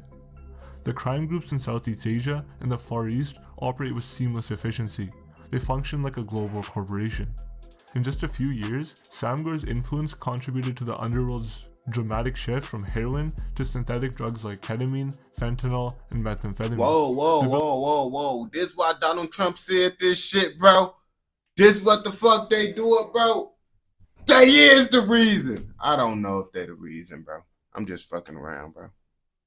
Super labs for drug creation, organized transport, and even hired private militia groups to protect their cargo. They doing shit. According to a CNN opinion post on the regional rep of the United Nations Office on Drugs and Crime in Southeast Asia, there are several reasons why Asia was the best breeding ground for the Samgor Syndicate. First, Asia has many industries that can provide the pharmaceuticals and chemicals necessary to manufacture synthetic drugs. In addition to that, the industries are in off-the-grid locations controlled by local armed groups. Second, there are plenty of unsupervised high cash flow businesses like casinos for money laundering. Third, it is believed that some of the local figures of authority have been compromised and are turning a blind eye to the ever-expanding drug industry. Su's irresistible offer enticed many local drug companies to quickly jump on board. He was now making billions. Nonetheless, his new offer gave the police a chance to discover his identity and eventually arrest him. In 2011, the AFP were able to track a gang. You see, now imagine if folks just would have took he said 8 to 17, even if he just had the low end of 8 billion.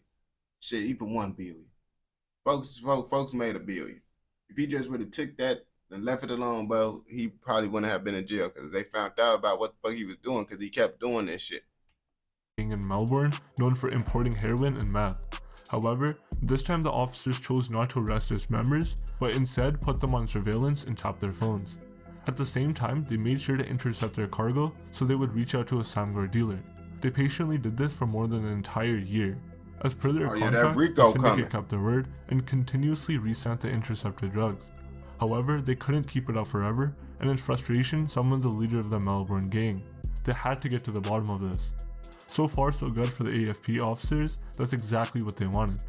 The Australian gang leader travelled to Hong Kong and met 2 Asian men. All this time, the officers were observing from a distance. To their surprise, Suu Kyi. Damn, they watching these niggas in fucking Asia, bro. These niggas, but you know a nigga got motion when a nigga, oh yeah, we finna fly to Asia and see what the fuck going on and shit. But like, damn, my nigga, these niggas really out here doing it big, bro. And when you doing it that big, bro, why do you need more? I feel like greed is just a factor in this shit. But I don't know how much money the other nigga got from Australia that's coming out here. But I think he got enough money to be doing shit like this. But Chisho, he good, bro. He tweaking. Lop was among the men. One AFP agent described Suu's appearance that day. He had the center-parted hair and casual fashion sense of a typical middle-aged Chinese family man. Further investigation would later reveal his extravagant lifestyle. 3 AFP officers explained to Reuters that Suu was extremely careful with his security. At all times, at home and abroad, Suu was under the protection of a group of highly trained Thai kickboxers. That's not all. Further investigations by the AFP revealed Suu would host fancy birthday parties at famous resorts at 5-star hotels. He would also occasionally fly his family and friends in private jets. In addition to that, Suu was a heavy gambler known for his outrageous casino and horse betting habits. Yeah, folks is over with, bro. Cause it's like, nigga, they already gonna be watching regardless, bro. They gonna watch him regardless, bro. And he was gonna get caught because it's like, nigga, when you live in that extravagant lifestyle and you don't, and they gonna check to be like, how the fuck this nigga making this money? And they see it ain't no way for them to figure out how you making all this money. Oh yeah, that ain't finna investigate your ass because it ain't no way a nigga just doing this shit. How the fuck you doing this, nigga? Come on, it ain't no other way. That's how they be looking at y'all. One investigator stated that Suu once lost 60 million euros in a single night at a casino in Macau. Nonetheless, it was until November 15, 2016 that the authorities found seemingly concrete information about the Samgar syndicate. According to Reuters, the intel was dubbed Aladdin's Cave of Intel. On that fateful day, they arrested a man at Yangon Airport. They found him with 2 small bags of ketamine strapped to each of his thighs. They arrested him and confiscated his 2 iPhones.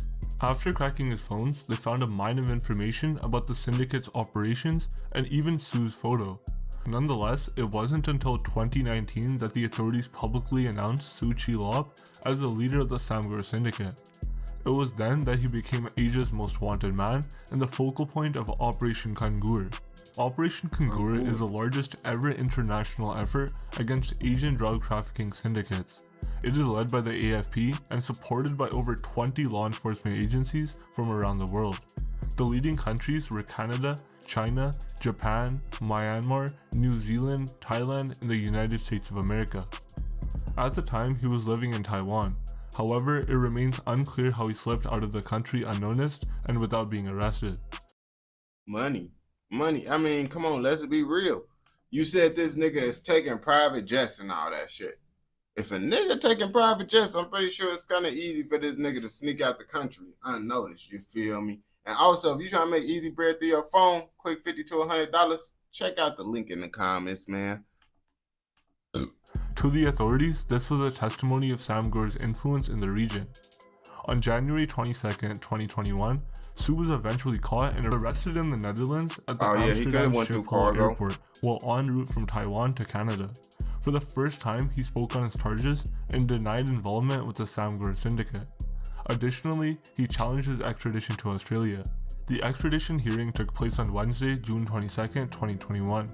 His lawyer asked the judges to investigate Suu's arrest circumstances. He also accused the Australian government of maliciously planning Suu's arrest. In his defense, Suu stated, "Mass media are calling me a drug kingpin, but that is not true."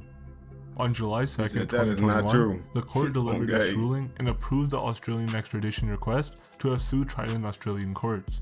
In retaliation, Suu and his law team have promised to appeal the decision and take it to the Dutch Supreme Court. We are waiting for the Dutch government to make its final decision on the extradition request. Until then, we'll wait and see the course of Suu's fate and see whether I ain't gonna cap. Shoe ain't going. Folks ain't going for that shit on gang. He got too much money to motherfucker be playing with y'all niggas. I ain't gonna back to you. He might beat it. Folks might beat it. You never know, because when it comes to niggas that got billions of dollars, shit, you damn nigga. I mean, El Chapo, I think he broke out of jail all the times he got out of jail. But I mean, shit, he was out of jail. He was out for a little minute and shit. So this nigga damn near figure a way to get out too. You feel me? And if you watch this shit all the way through, I know your ass fucking with another motherfucking video, nigga. So go ahead, go watch another motherfucking video, and don't forget, like, comment, subscribe, and what, nigga? Turn on post notifications so you never miss out on any content like this. Go. Let's go. I suggest a video. Who made the video?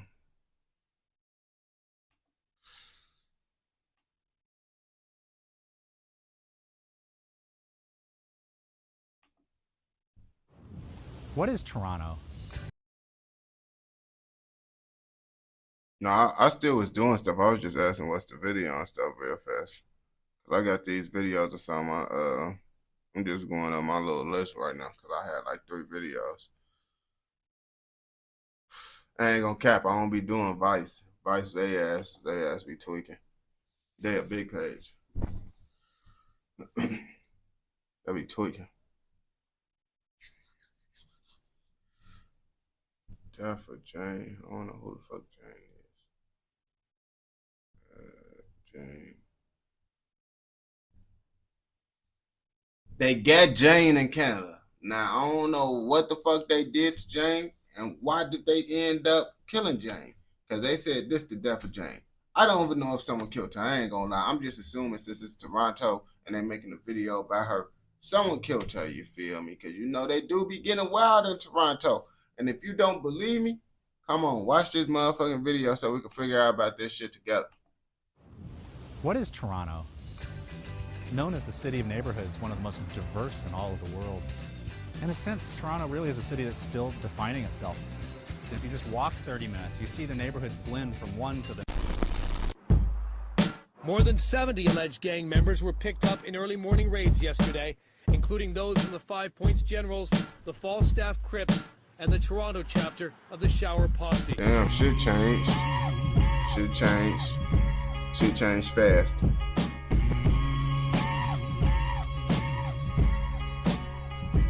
Hey, skippity floppity, boppity boppity, skippity bop bop bop boppity da. By December of 2005, the rapidly growing city of Toronto, Ontario would have survived a devastating flood, a rare tornado outbreak, and the infamous Summer of the Gun. What they mean, a rare tornado outbreak? So y'all don't be getting tornadoes in Canada? Do y'all be getting like tornadoes in like the UK and shit too? Do y'all be getting tornadoes and shit out there? Because I know tornadoes can happen everywhere. Y'all don't be getting, damn, y'all don't get tornadoes in Canada? That shit crazy. Damn. However, on the night of Boxing Day, one incident would take place that would rewrite Canadian legislation. On the night of December 26th, one day after Christmas. How the fuck y'all niggas don't get no fucking tornadoes and shit, bro? I thought tornadoes can happen everywhere, bro. I thought everyone had tornadoes because, nigga, tornadoes damn near happening every year out here. I ain't gonna bap to you. Like a tornado, it probably ain't gonna happen by us, but it's gonna be somewhere around my area. Well, it could be like 3 hours away or so, but tornadoes, they happen every year for us. Stores reopened and throngs of bargain hunters took over the streets of downtown Toronto. One of those people was 15-year-old Jane Kriva. She had been shopping with her sister Allison at the infamous Sam the Record Man store when she crossed the street to use the washroom at Pizza. At the same time, members of 2 rival Regent Park gangs called the Point Blank Soldiers. Them Regent Park niggas. Nigga, it's finna be bad. It's finna be bad, bro, because Regent Park is one of the most dangerous spots in Toronto, my nigga. So if it's involving these niggas, bro, just be prepared for me to get mad and say, man, these niggas did some diabolical shit and they need to be locked up, bro. Because if they hit an innocent motherfucker, which I think these niggas about to do, I'm gonna be mad. and the silent soldiers would cross paths. The Point Blank soldiers are regarded as the OGs of Toronto rap. Although the activity of the crew has since dissipated in the last decade, they definitely set a standard for all Toronto artists as they were one of the first to go mainstream. And although they garnered a lot of attention for the city shot didn't show any love back. I called Joe, and he basically said, long story short is the 51 There was a Point Blank band told that shows up in confidential field of potential shooters. I thought he was saying the city don't love them because motherfucking the people don't fuck with them. Duh, the actual city itself ain't gonna fuck with them niggas, bro. They don't be fucking with them rappers and shit, especially out in motherfucking Canada and UK and shit. America, they rarely shut down shows and shit. You should expect a shooting or some violence to happen at the show. You'll have the whole of Regent Park, all these rough kids. I mean, unless it's like directly like at the shooting or incident, big incident happened with the rapper, then they might cancel that shit due to them like thinking something gonna happen and shit. But lots of the times, bro, they just ain't gonna be tweaking like that. Coming out, and we're gonna send out undercovers from 14 divisions. Toronto Star noted that top members of Point Blank originated from the Regent Park crew and were believed to be a major component in the drug operations surrounding the area. It is believed that the gang also rented firearms out to Allied members.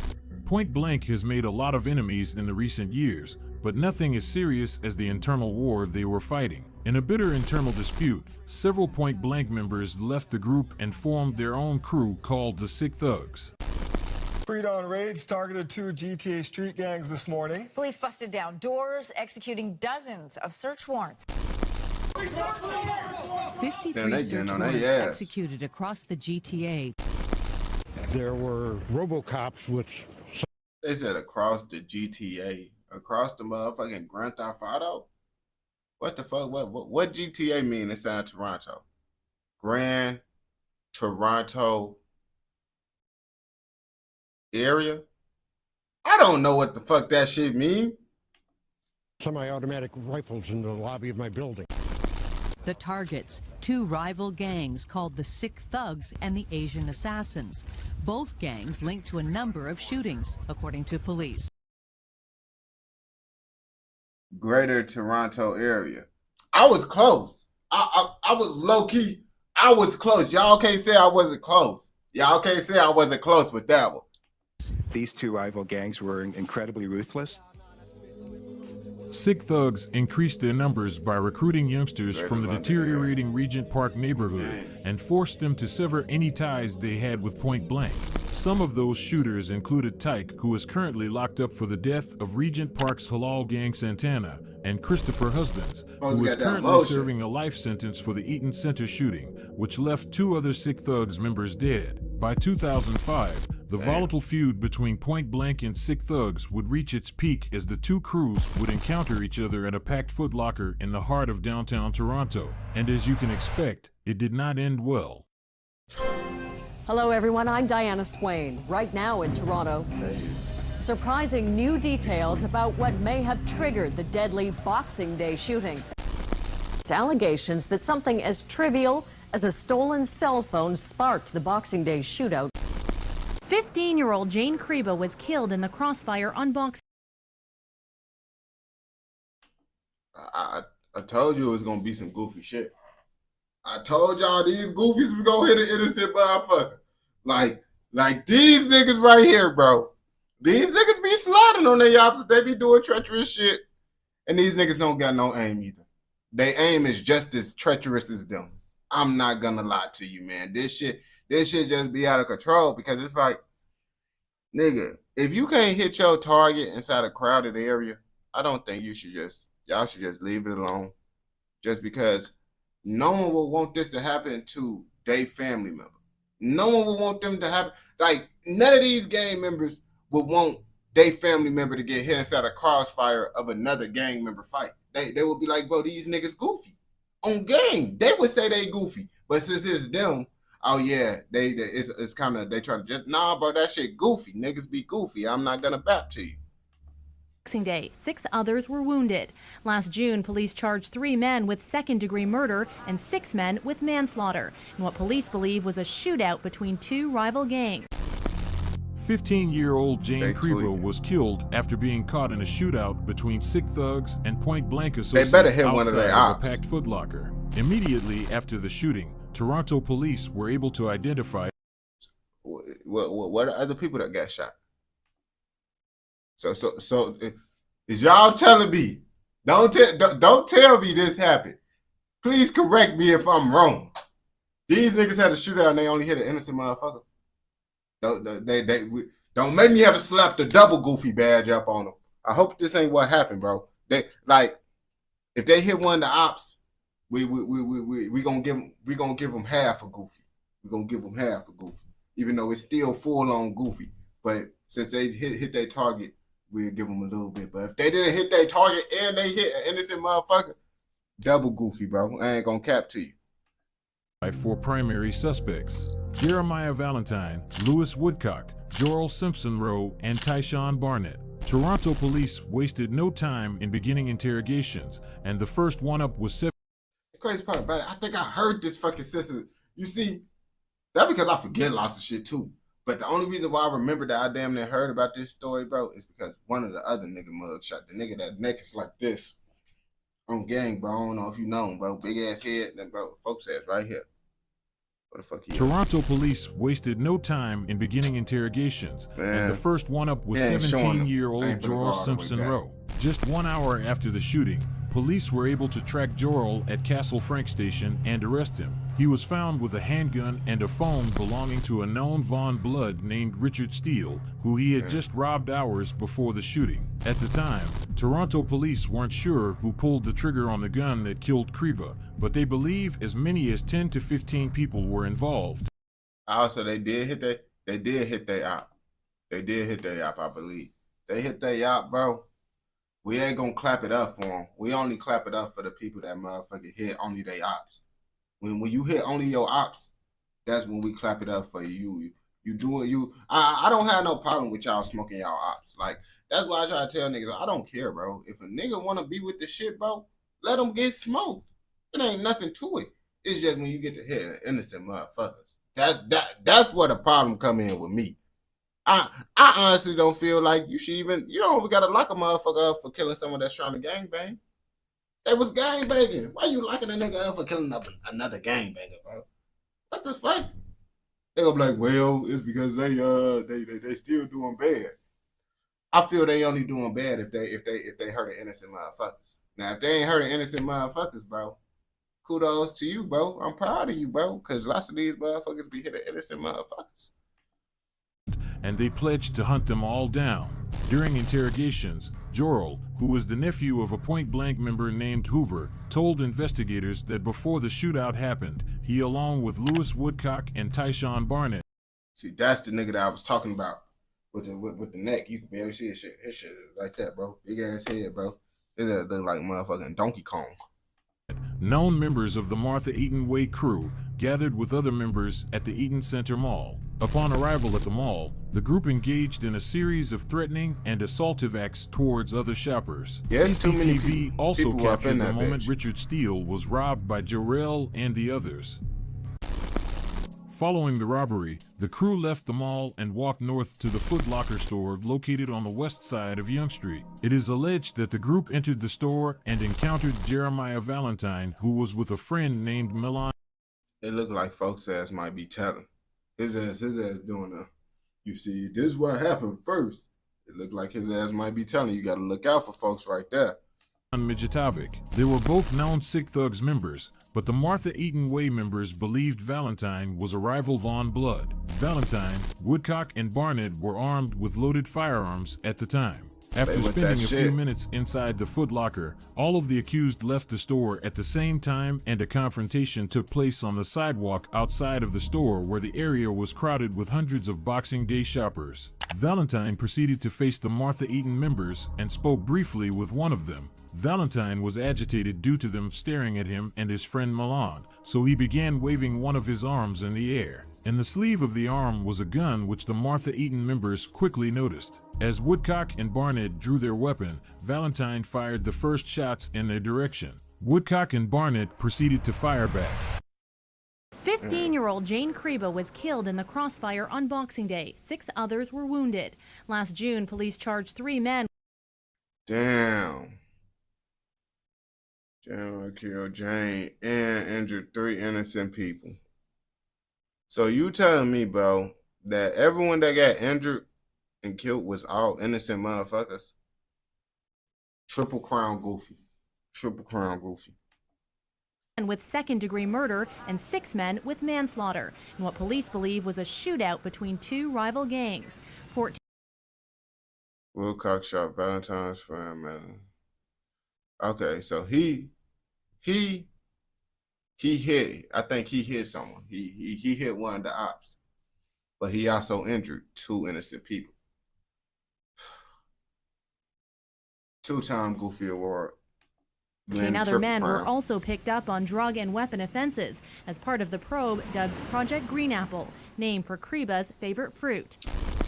After the shooting, Woodcock passed the gun he had fired to Jorrell, who took it and started running away from the scene along with a Martha Eaton Way member named Andre Thompson. They both ran down Elm Street to an alleyway, then turned and ran towards Edward Street. On Edward Street, they hopped into a cab and headed to St. George subway station. They hopped on a train, then exited at Castle Frank Station, which is where they were arrested by the police. Damn, got that, yeah. Soon after Jorrell was arrested, Project Green Apple commenced, and in unprecedented events, Toronto police received authorization to wiretap 250,000 devices targeting anyone associating with Sick Thugs, Martha Eaton Way, and Point Blank members. The amount of information seized from these wiretaps essentially closed the case for them, as many key suspects unknowingly confessed their involvement in the death of Jane Kriba, including Jeremiah Valentine and Richard Steele, both of which were arrested during Project Green Apple. Why the fuck do niggas talk on the motherfucking phone, bro? Like, niggas don't understand. Well, I understand why they do it, because it's the easiest way to communicate, but the easiest way is not the best way when you live in a life of crime. I ain't gonna cap to you. I hope you find out what's going on with your investigation. You know what I'm saying? Oh, believe me, we're all right. You know, when I said to you, we're missing one little piece of the puzzle to put the eyes and nose on it? Yeah. He finna say, you're the piece. You're the piece, buddy. On gang, let's see what the fuck he finna say. We're this close. Okay. We're this close. It's cool. That close. And you know what? Oh yeah, he ain't snitching. He just making the hand signs like he know what the fuck. He know it ain't really shit to snitch on. He diabolical with it. He like, yeah. Yo, this close. They finna fuck you up, nigga. You playing with them. You over here saying this close. Like that shit, wow. We'll be there. All right. Yeah. We'll be there. And a little piece of evidence from here, so there, listen there. People chatting because, you know, they like listen, to let me talk. tell you something about the streets too. Another thing that I want you to really know about the streets. Oh yeah, I always like to hear stuff from the streets. streets. Listen. You see, no matter what, once the streets say something, that's what happened. You get me? True or false, once the streets says it, it is what it is. Forget about what the police, you know what I'm saying?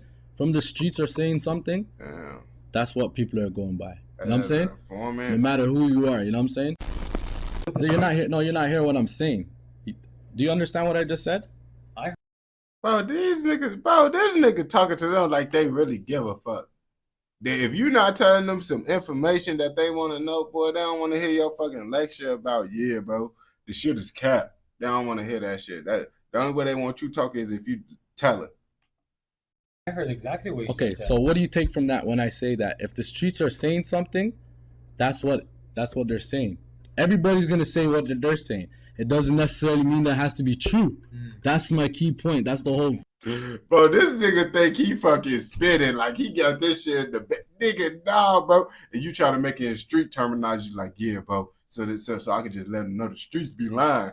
He trying to put it in the safe side because he know the streets might snitch on him. Since he know the streets might snitch on him, he gonna be like, listen, the streets will say something, but it don't mean it's true. It don't mean the truth. The streets do say this shit. That's what I'm trying to say. You know what I'm saying? Facts speak it out. Yeah, and I please, exactly. you see your facts? Like, I'm confident. You get me? So just find your facts and holler at me when you have your story straight. You know what I'm saying? Yeah. That's it. Legal proceedings would not take place until 2007, He was smooth when with it, Richard though. Steele is forced to take the witness stand against Jeremiah, Joel, and Tyshawn. During trial, he lashes out in a torrent of objections, making it known that he will be killed if he took the stand, but the judge showed no mercy. The cops want me dead. A lot of people want me dead. Ooh, he regretted that. He regretted that. Hey, that's the informant worst day. When they gotta come out and show who the fuck they is. That's the day they like, oh, now they trying to take back everything. No, I didn't mean it. I didn't know, I was just playing. I just wanted to get out of jail. Nah, bro, we gonna get you out of jail. And them niggas finna get you as soon as you get out of jail on gang. That's how it's finna go. Dead, Richard contends. I'm between a rock and a hard place right now the way it's looking, but I'm not running away. After much deliberation, the judge would drop the murder charges, but he would still be convicted of gun and drug trafficking crimes in relation to Project Green Apple. He was released from jail in June that same year. Then, just 5 months after his release, he and 3 other men were caught by cops in Hamilton in a vehicle with drugs and a gun. He was later convicted of possession of a prohibited firearm and sentenced to 6.5 years. Damn. Next up was Tyshawn Barnett. The judge wasted no time in convicting Barnett of manslaughter and 4 counts of aggravated assault. He was sentenced to 12 years behind bars. It's unclear when he was released from prison, but Barnett, now 35, was among 114 suspects arrested as part of Project Sunder, a year-long, province-wide investigation into drug dealing and human trafficking that targeted the Eglinton West Crips. Bro, these niggas, bro, it's like, that's why it's a trap for sure. Niggas just stuck up in there, bro. Once it's all about the mindset. Once you get that mindset stuck that you want to be a street nigga and this all you gonna be, you gonna live that shit forever, nigga, and it's not gonna be a good life. Well, it is some serious firepower now off the streets, what's being called the dismantling of a violent street gang. Drugs and cash also seized as part of. They got this fucking little ass 22, bro. They blowing me with this fucking 22. An investigation that started small, but turned into something a whole lot bigger. Police say Project Sunder started by focusing on a gang called the Eglinton West Crips. Police allege the gang is responsible for murders, attempt murders, firearms occurrences, including reckless discharges, drug and human trafficking. Damn. Toronto police say that intelligence revealed. Wow. Lewis Woodcock, one of the other 4 gunmen, was convicted in 2010 of manslaughter and 4 counts of aggravated assault for his role in the death of Kreba. He was sentenced to 12 years in prison. In 2017, then 30, he was back on the streets, but this time in Kingston, Ontario, where he was again arrested with just 1 day left on his parole. He was charged with drug trafficking and other offenses, and as You see, these niggas just got bad luck. I ain't gonna bap to you. Like, these niggas, bro, it's just not going good for these niggas, bro. Like, these niggas should just give it up, bro. Like, with you getting out of jail after doing some shit like that, I would have gave that shit up. But nah, these niggas want to keep going wild on parole, bro. Especially, like, you finna get out parole in 1 day, bro. You can't just be like, fuck it, today I'm just finna chill out. as a result, his parole was revoked. Joel Simpson Rowe, who was 17 at the time of the shooting, was convicted of second-degree murder and sentenced as an adult in 2009 to life with no chance of parole for 7 years. You see, bro, bro, and I know some niggas, bro. I literally know some niggas, bro, that got locked up, like, right when they was finna be done. No, I'm like, bro, why are you so stupid, nigga? Like, I be like, bro, it's about, like, y'all can't wait, like, that 1 day. Like, I be like, bro, the more closer you get to it, like, nigga, when you, like, 2 days away, nigga, just cool out, hop on the game, chill. Just make sure you don't fuck up this moment, bro. I ain't gonna tell you to stop when you in the beginning, because I know you trying to do what you gotta do.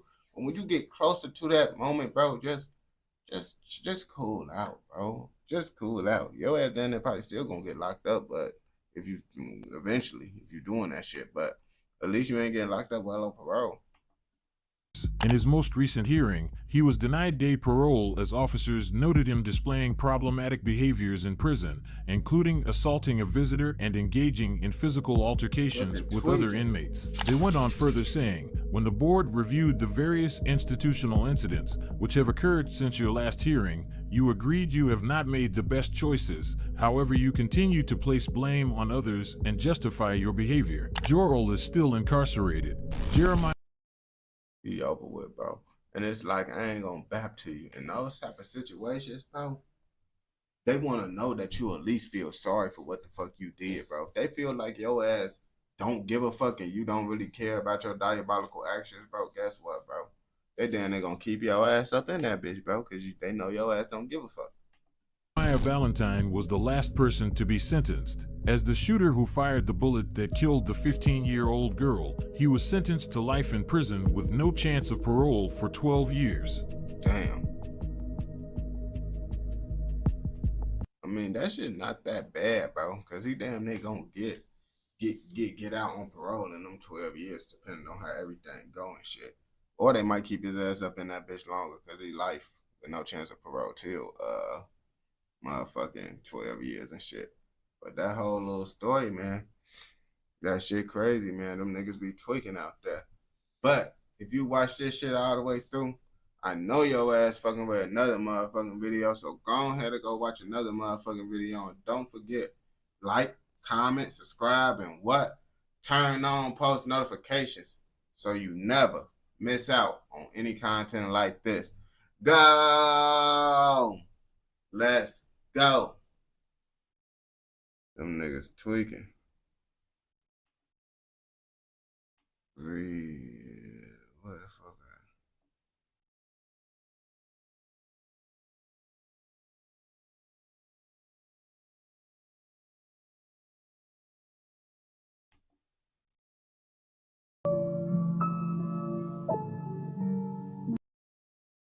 Welcome to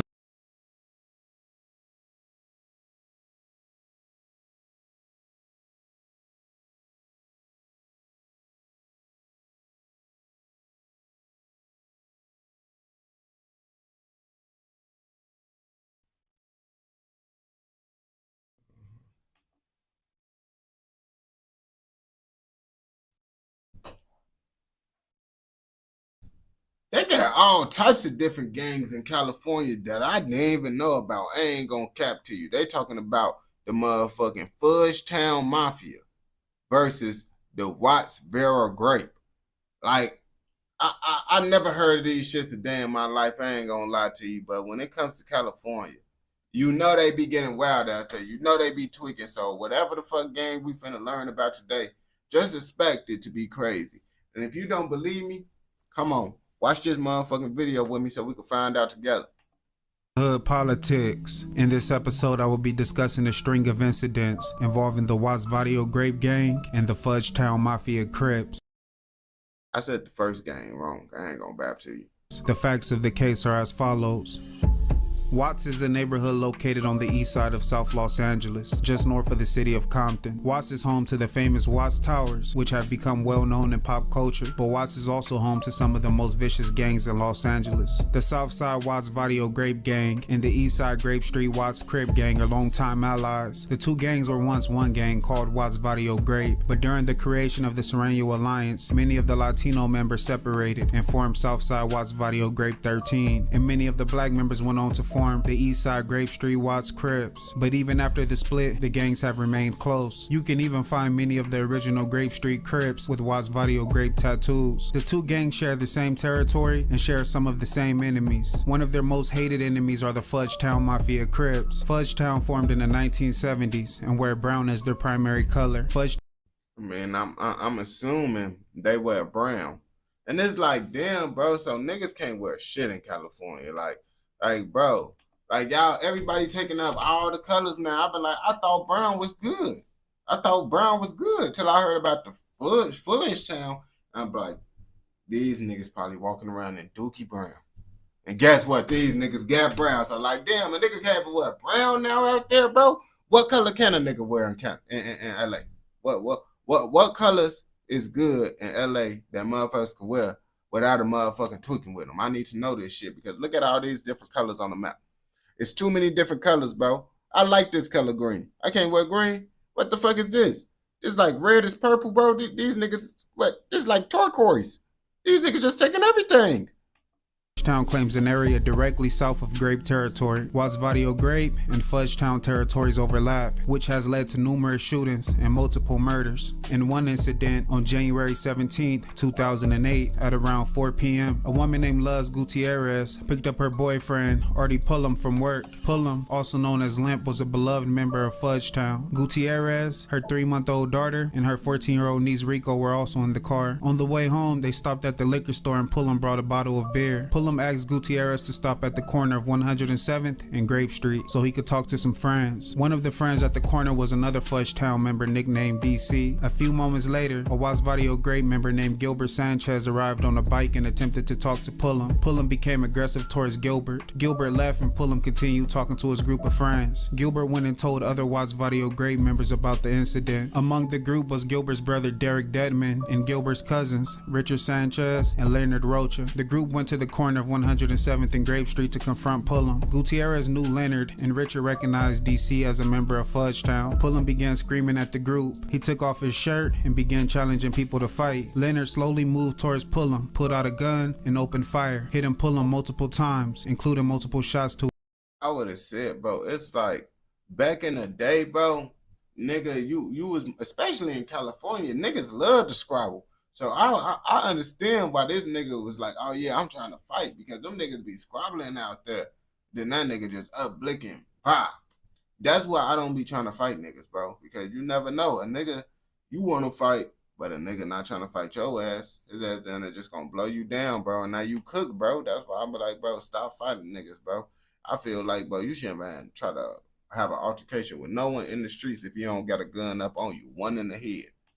To his head. Pullum's body spun and fell to the ground. The two groups immediately dispersed and fled the scene. Detectives arrived on the scene and began their investigation. Initially, no one was willing to talk to investigators, but Gutierrez and her niece Rico later decided to cooperate. Gutierrez said she was reluctant to talk because she wanted Fudgetown members to kill Leonard, but she had a change of heart because she didn't want Leonard's blood on her hands. Richard was also reluctant to cooperate, but after talking to his mother, he told investigators that he was at the scene of the shooting, along with Gilbert, Derek, and Leonard. Leonard Rocha was arrested and charged with the murder of Artie Pullum. The medical examiner found that Pullum was shot 4 times, in his back and in the back of his head. Toxicology results showed that Pullum had a 0.19 blood alcohol level at the time of his death. During the trial, Gutierrez and Rico testified against Leonard. A Los Angeles police officer named Salvador Cervantes testified as the gang expert. He was assigned to the Watts Vadio Grape Street gang. Cervantes testified that Leonard openly admitted his gang affiliation during police encounters, and when he was arrested, he was wearing a purple Washington Nationals hat, a purple shirt, and purple tennis shoes. Leonard also had a W tattoo for Watts.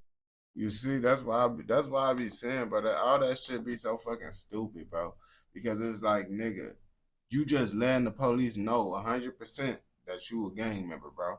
Because once they find out what the gang about, then they see, oh yeah, this nigga got this bandana, he wearing all these colors with the tattoo. Oh yeah, this nigga cooked. And if you're trying to make easy bread through your phone without working a job, check out the link in the comments, man.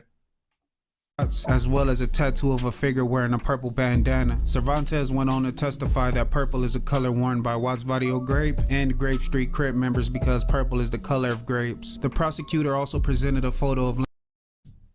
Duh. I mean, honestly, that's the reason why I assumed that they was wearing purple, because they was Grape Street Crips. Grapes are purple, but at the same time, grapes can be green and like a little different color as well. I forgot the other color. I think it's green. I know it's purple. And Leonard throwing up the letter G, which is a sign used by Grape Street members. Cervantes went on to say that the shooting was done to benefit the Watts Vadio Grape gang. The opinion was based on the fact that Gilbert left a confrontation with Pullum and returned with 3 fellow gang members. The group was armed and had to retaliate for the perceived disrespect in order to defend their name. The shooting was also an opportunity for Leonard to elevate his status within.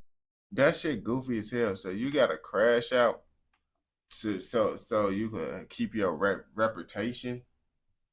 What? And niggas didn't really do no serious shit for real. Like, niggas be too emotional. That's why niggas be sitting in jail.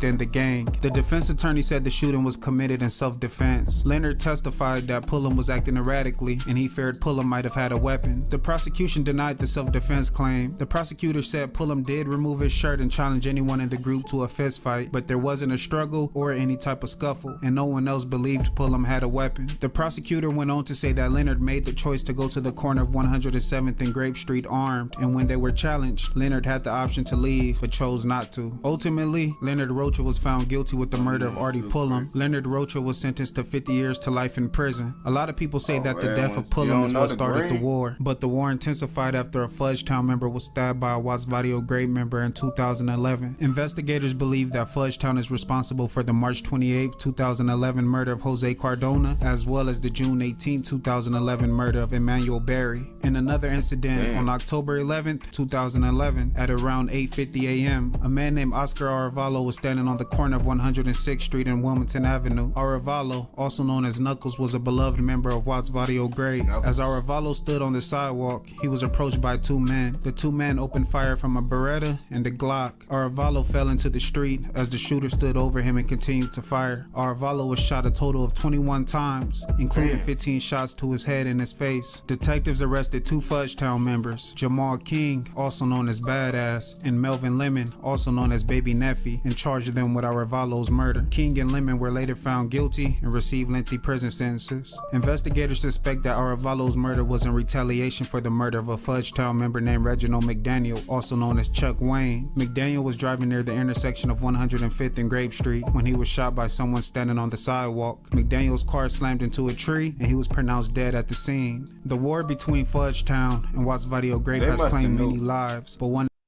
they must have knew his car or some shit. I ain't gonna bap to you. Incident would make headlines. On June 4th, 2012, a 21-year-old man named Mauro Cortez was holding his 14-month-old son Angel while talking to some friends and family members at a home on Hickory Street. One of Mauro's friends showed up with purple t-shirts that had Honda signs on them. The shirts also read, "I have a Honda, be nice to me." Mauro drove a Honda and liked the shirts, so he took one and put one on. As Mauro and the others began to congregate outside, Mauro's stepfather and stepbrothers urged him to take the shirt off due to it being a gang color. Mauro was an immigrant from rural Mexico and didn't know anything about the gang politics in Watts. At around 7:50 p.m., Mauro and the rest of the group were standing in front of the house talking. Mauro was holding Angel while still wearing the purple t-shirt. Someone wearing a dark colored hoodie rolled up to the group on a bicycle. The person pulled out a revolver from their hoodie pocket and began to open fire into the crowd. The group ran for cover, and when the shooting stopped, one of the men in the group saw the suspect pedal south on Hickory Street and make a left on 107th Street. During the shooting, all because the nigga just wearing a shirt that he like. Niggas be so goofy, I ain't gonna bap to you. Mauro was in shock and stayed where he was, with Angel in his arms. When the shooting stopped, Mauro looked at Angel and saw that he had been hit. Angel wasn't crying and his eyes were still open. Mauro then felt a cold sensation and realized that he himself was also shot in the shoulder. Mauro then gave Angel to a woman at the scene. The woman was reported saying, like, that shit so goofy. Like, nigga, you could have took the baby life, bro. Because you seen the color purple. And you doing this shit because another it really go down to, you really think about it, it's even more goofy. Because these niggas shooting at the color purple because another man said, yeah, we don't like the people purple. The gang said, oh yeah, we don't fuck with that. So basically you have to follow the leader ass nigga, bro. You just shooting that shit because another nigga said, oh yeah, purple bad. Purple not good. We don't like purple.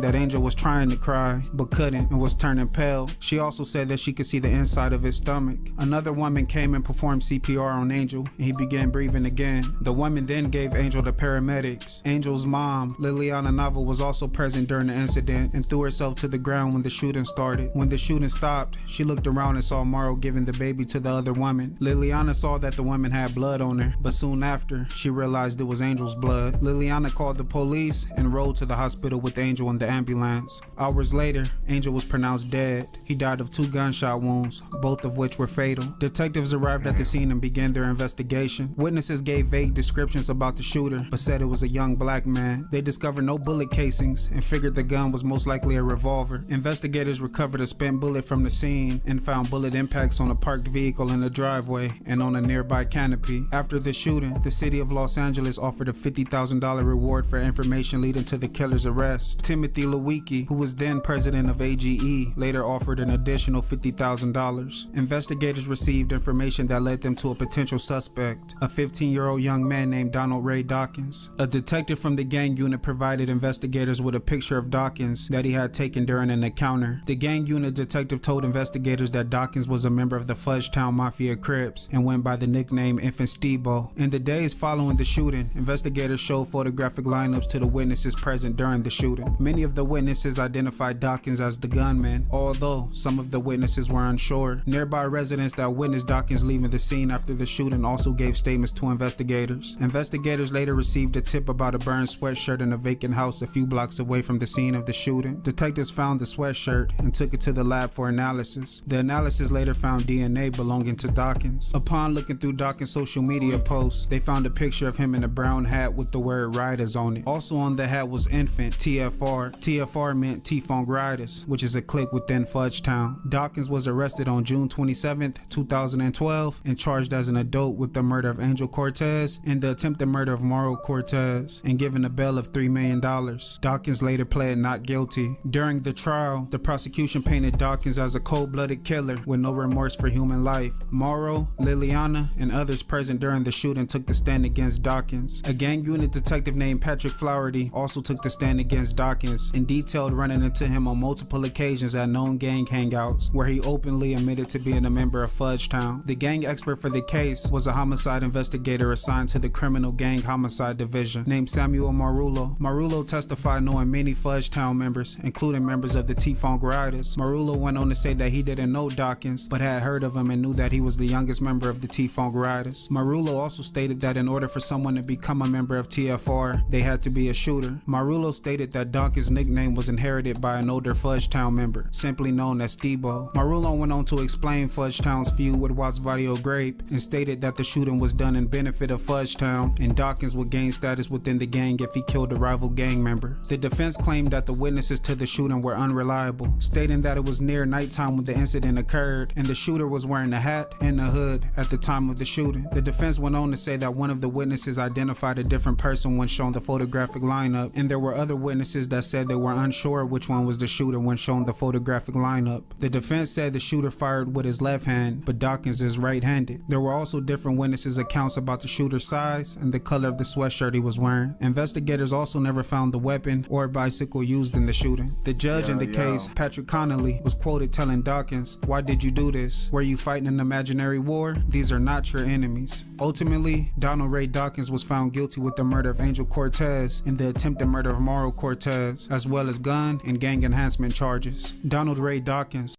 Damn, so he hit the baby too? I didn't know folks hit the baby, bro. I thought his ass didn't hit the baby. His ass need to go for show, for shit show, if he did. Was sentenced to 90 years to life in prison. 90 years to life in prison. That shit wild. These were just a few incidents that have taken place in the war between Watts Vadio Grape and the Fudgetown Mafia Crips. This rivalry has shaken the neighborhood of Watts and has no signs of slowing down. You see, boy, I told y'all, bro, it's gonna be wild. That shit some goofy shit, though, hitting little kids and niggas just because they wearing purple. Like, that shit, damn bad. I ain't gonna back to you. But if you watch this shit all the way through, nigga, I know your ass fucking with another motherfucking video. So go ahead and go watch another motherfucking video. And don't forget, like, comment, subscribe, and what? Turn on post notifications, nigga, so you never miss out on any content like this. Go! Let's go.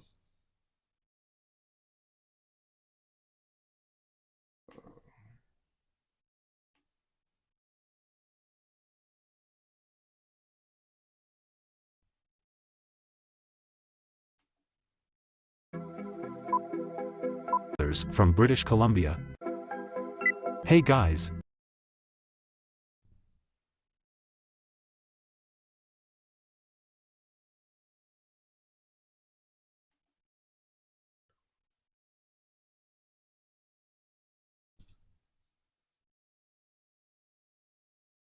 When it's a group of brothers, you know they tweaking in Canada. I ain't gonna lie to you. Well, when it comes to crime family, and the gang name is Butter Brothers.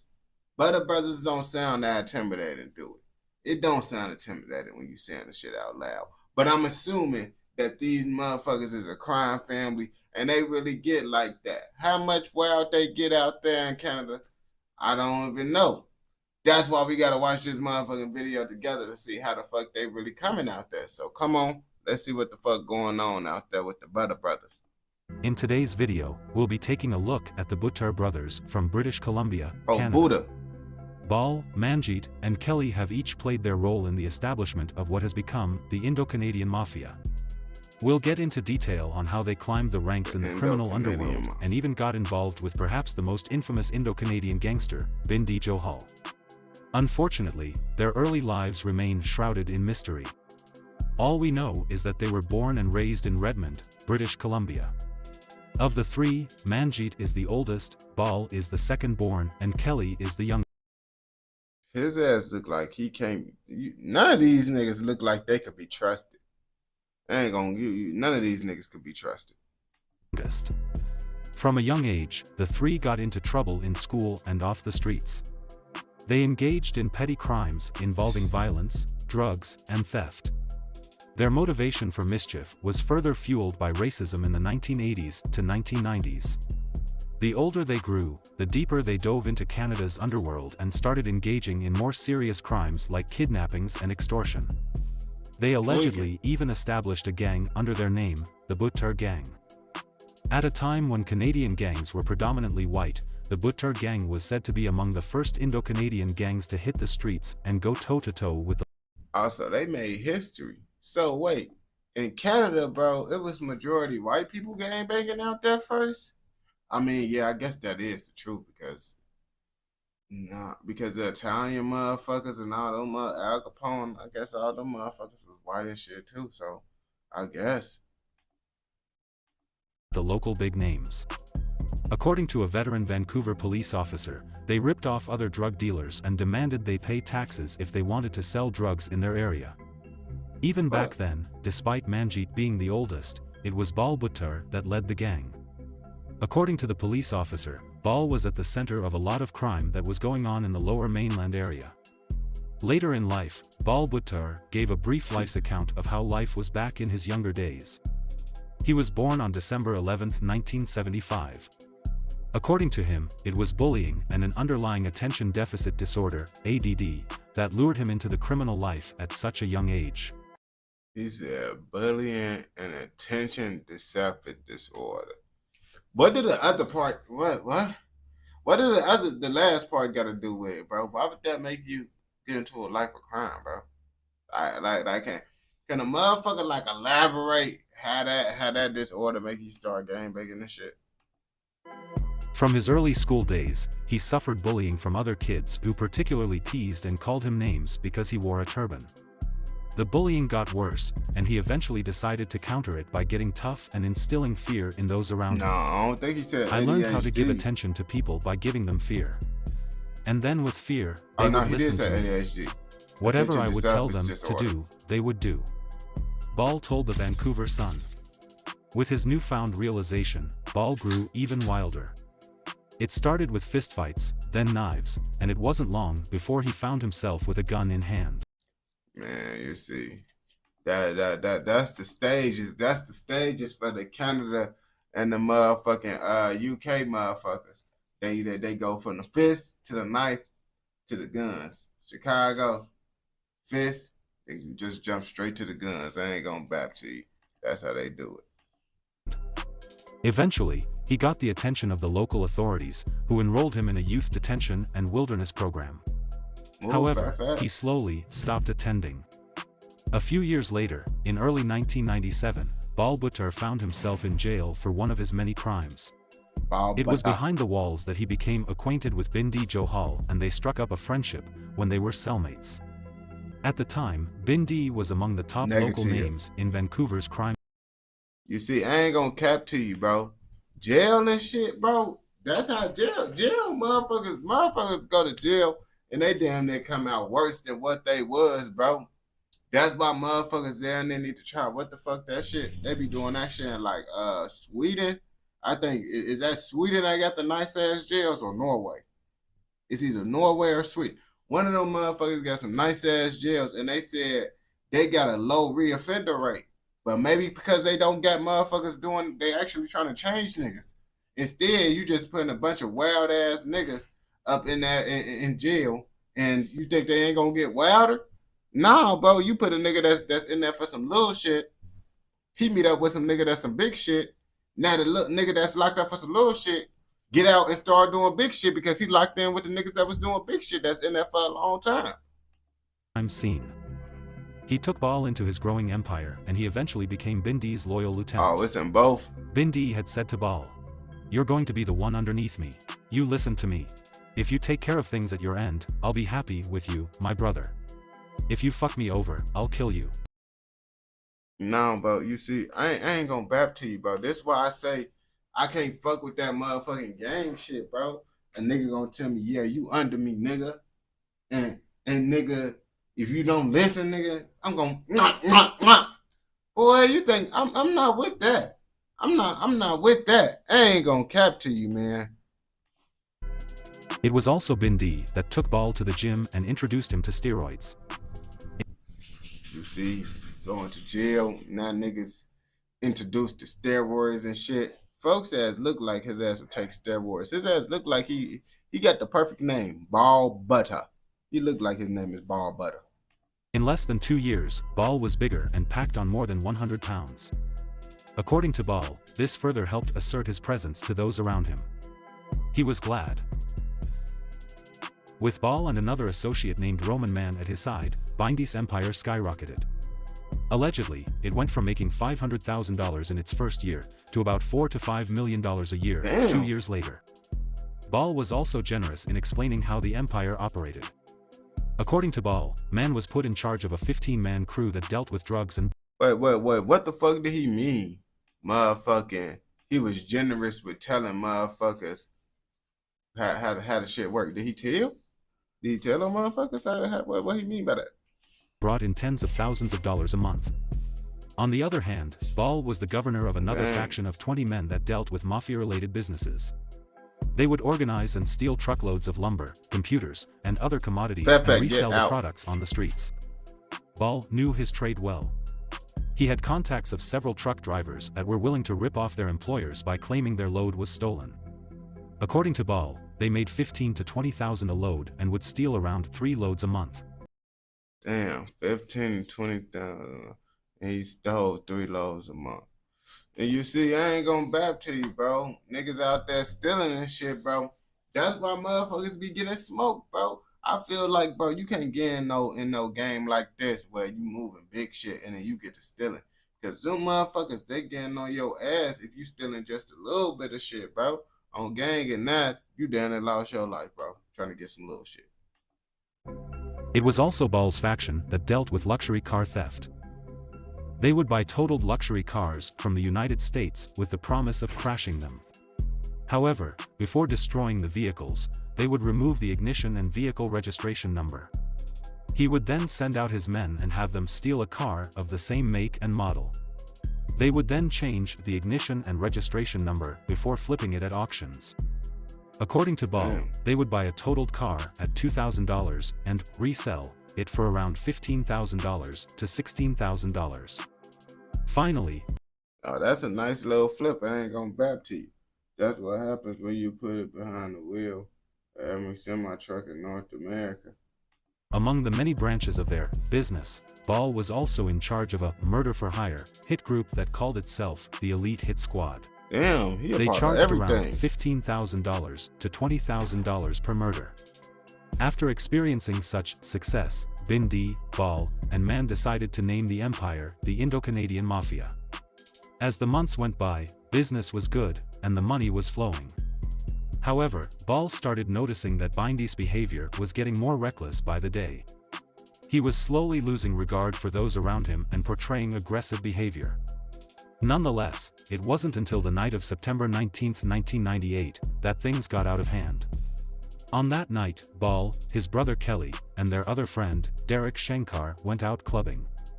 As the night was getting better and the brothers were getting drunker, Shankar decided to call Johal and convince him to attend the party. Man, bro, first of all, bro, I don't want to go to no club, bro, especially, now think about it, bro. Think about it right now, bro. This is why I don't like to go to clubs. We're finna use this situation for us. So these niggas at the club, right? These niggas getting lit. These niggas gang members. These niggas hitmans. They at the club party. You at the club party. They ops them that come through. Ba ba ba ba ba. Now you pop because you partying with the gang members. You don't even know it. You feel me? That's why I be like, bro, don't be going to no shit. Bindi replied, I am tired, man. I don't want to go.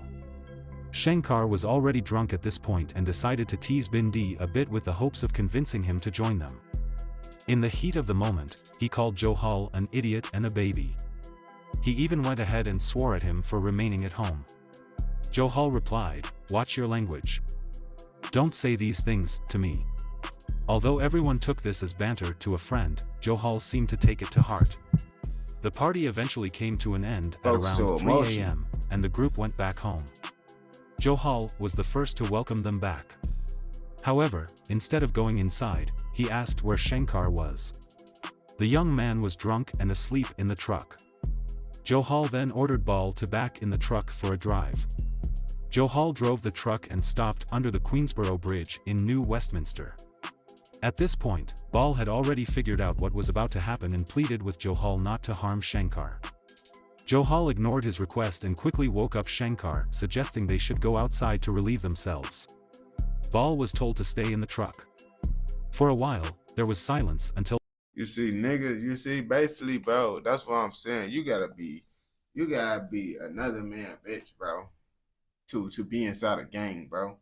I'm not trying to be with that.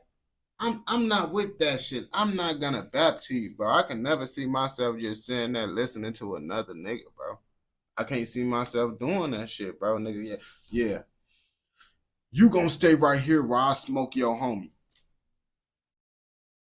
Nigga, what? I ain't gonna bap to you. Ball had a gunshot. He quickly got out of the truck only to see Shankar's body falling to the ground. For a second, he thought about pulling out his gun and shooting Johal. However, he knew it would be likely that he would suffer the same fate. Johal was dangerous. After all, he was who trained all the 5 members of the elite hit squad. Ball stood in shock and didn't do anything. Johal quickly called out to Ball and instructed him to help throw the body in the water. Upon their return, Ball shared the details with his brother Kelly, who was enraged. Shankar was close to both Kelly and Ball. Oh yeah, they finna backdoor. Kelly was also mad at Ball for not doing anything to help their friend. That's what I'm saying. That's some bitch nigga ass shit. You see, Kelly a real nigga. Kelly's like, bro, fuck all that gang shit. Fuck all that shit, nigga. This our peoples, bro.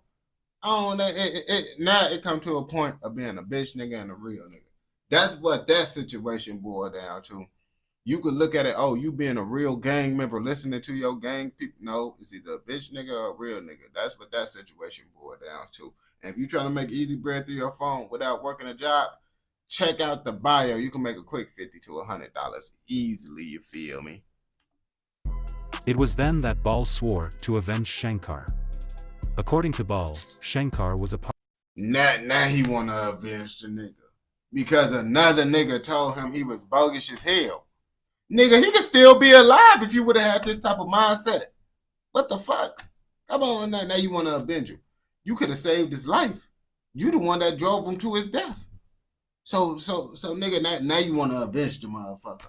Nah, you gotta go just leave it alone now. You fucked up. You the reason he gone. Party animal. Nonetheless, he was a boy that never messed around when it came to work. He was legit and one of their best kids. Johal wasn't done. Things got worse when he turned on Roman Man. On November 29, 1998, he ordered his assassination because he wanted out of the criminal organization. It was now clear to Ball that Johal would kill anyone that got on his wrong side. Although Johal's temperament was feisty, Ball later revealed that he was one who did something that worsened the situation and potentially led to Man's death. According to Ball, Johal got acquainted with a Hells Angels member who invited him to their clubhouse in Vancouver. Angel. On that day, Johal showed up with his lieutenants, Ball and Man. However, they were rudely denied entry at the door. Ball, being drunk at the time, got angered by the situation and pulled out his gun and shot a few bullets in the air. He even threatened to shoot one of the Hells Angels. Man, you see how all this shit had lots of shit. The main problem in lots of these situations is niggas getting drunk. A drunk nigga motherfucking saying shit that he not supposed to another nigga. Now this nigga drunk as hell, he's shooting up in the air. This is why I don't go to clubs. This is why I don't like to be around party people. Because party people are drunk people. Drunk people do shit like this. I ain't gonna lie to you. That's why I stay away from them. In the leg. Fucking crash Surprisingly, Johal was cool like about the incident and directed his men to get back in the car and leave. News of the incident spread fast and was even featured in the news. The whole ordeal brought a lot of heat on Johal and his group. It was the heat that convinced Man it was time to leave. Man eventually opened up to Johal about his exit. Johal was so mad that he punched him.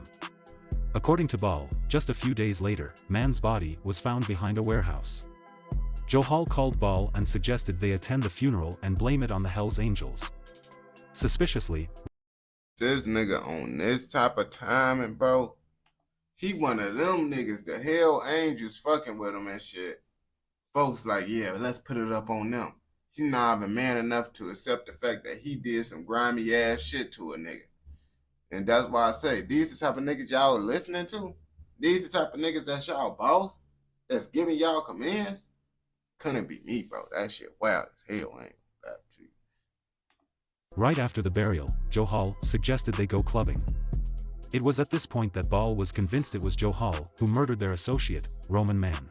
On gang, nigga, you wasn't even trying to go to the club. That's the whole reason you smoked my homie. Because your ass wasn't trying to go to the club and all that shit. And now, you just want to go to the club? Something don't seem right if you ask me. I ain't going back to you. Just a few days later, in December 1998, Johal seemed to have decided it was time to get rid of Ball. There was news that Ball, together with other members, were unhappy with how Bindi ran the organization, and this didn't sit well with Bindi. On that fateful night, Johal and Ball were driving to a nightclub when suddenly, Johal took an illegal turn. Luckily for Ball, the police pulled them over because of the sudden turn. Johal pulled out a gun and ordered Ball to take the fall and admit the gun was his. Ball was shocked. He knew Johal never carried his gun without telling him. Yeah, he knew. He been like, oh shit, this nigga was finna kill me. This nigga was finna kill me. And now this nigga trying to make me take the charge for him.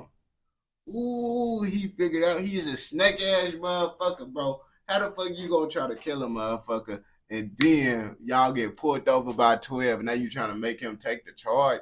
That's why I say stay out the streets, bro. These niggas don't give a fuck about you. They'll backdoor you. And then when the backdoor don't work, they gonna act like, yeah, bro, you my boy, bro. Take this charge from me. Woo, woo. And I don't even think he told him that. He been like, nigga, take this charge, nigga. Damn, just like that. Without a doubt in Ball's mind, Johal had made up his mind to kill his loyal lieutenant. Ball agreed and pleaded guilty. For bro, ain't no way in hell. Ain't no way in hell. You know that this nigga was finna kill. You know how he moved, and you know he wouldn't tell you that he's not carrying a gun unless he trying to kill you. So you still took the charge, nigga?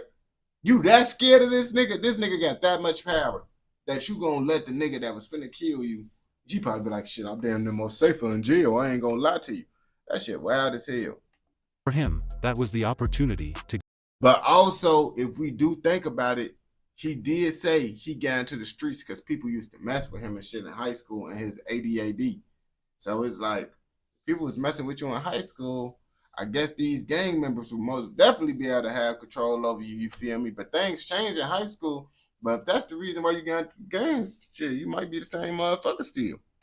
To get rid of Joe Hall for good. Ball knew that if he ordered for Joe Hall's assassination while in prison, he'd have the perfect alibi. At the time, the elite hit squad distrusted Joe Hall because of his recklessness. They now favored and listened to Ball as their leader. On December 20th, 1998, while behind bars, Ball ordered for Joe Hall's assassination and paid $20,000 for the job. According to Ball, it was the elite hit squad that got him at the Palladium nightclub. With Joe Hall gone, Ball took over the empire and peace lasted until August 3, 2001. Gary Rye, Ball's close friend, suggested they go to a Vancouver salon and get their legs waxed. Ball loved to take care of get their legs waxed. One thing I don't think I will ever do as a man is wax my legs, bro. And my ex did that shit for a video. She has put a strip on, bro. She did that shit. I'm boy, what the fuck? Never. I don't even know why I let you do this. I was regretting her doing that shit, but it's like the only way you could get it off is by ripping it off. I was trying to take it off slow, like and she'd be like, just rip it off. I'm like, man, why did you do this to me? You told me this shit was gonna be a good video idea. This shit was just funny to you. Of himself and was known for his strong fashion sense. He agreed. Unknown to Ball, it was in that salon that his life would change forever. Ball was enjoying his time in the salon when suddenly, gunmen appeared and started firing at him. He suffered multiple bullets to his body and one to his brain. Backdoored. One of the police officers who responded to the 911 call reported seeing Ball's brains on the floor.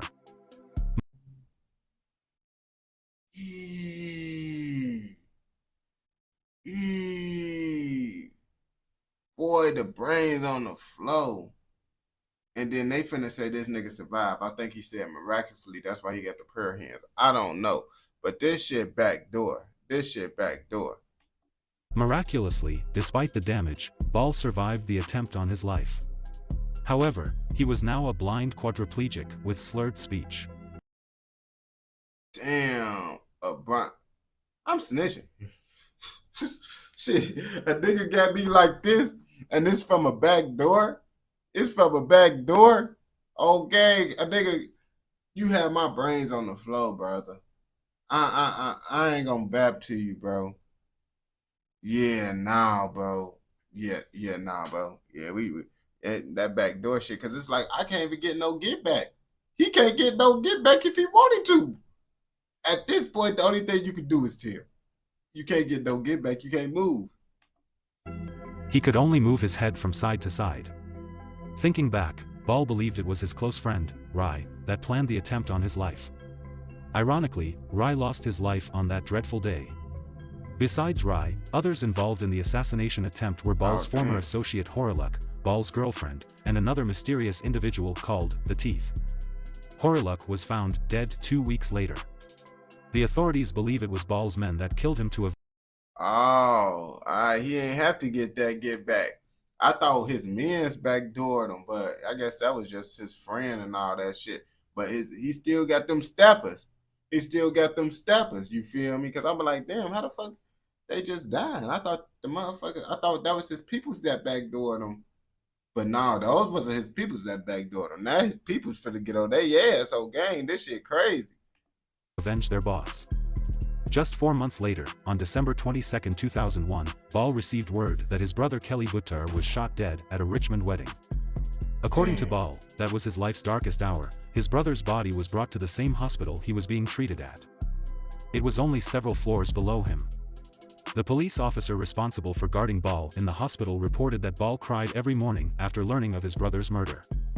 Ball later revealed that he strongly believed it was Robbie Candola that ordered his brother's assassination. According to Ball, Robbie killed Kelly because he thought Kelly was selling drugs on his turf. Despite his condition, Ball arranged for the murder of Robbie Candola on June 23, 2002. Damn, on that day, still Robbie was mercilessly... Folks still, he said, fuck all that shit, bro. We still calling hits on this bitch on gang. I guess you don't gotta tell the police, bro, if you motherfucking still able to get the get back. Cause it's like, bro, something gotta give if a motherfucking backdoor me, bro. It's either you gotta be in jail or someone gotta kill you, bro. You put me like this, can't. Sprayed with bullets in broad daylight in front of his Cole Harbor apartment.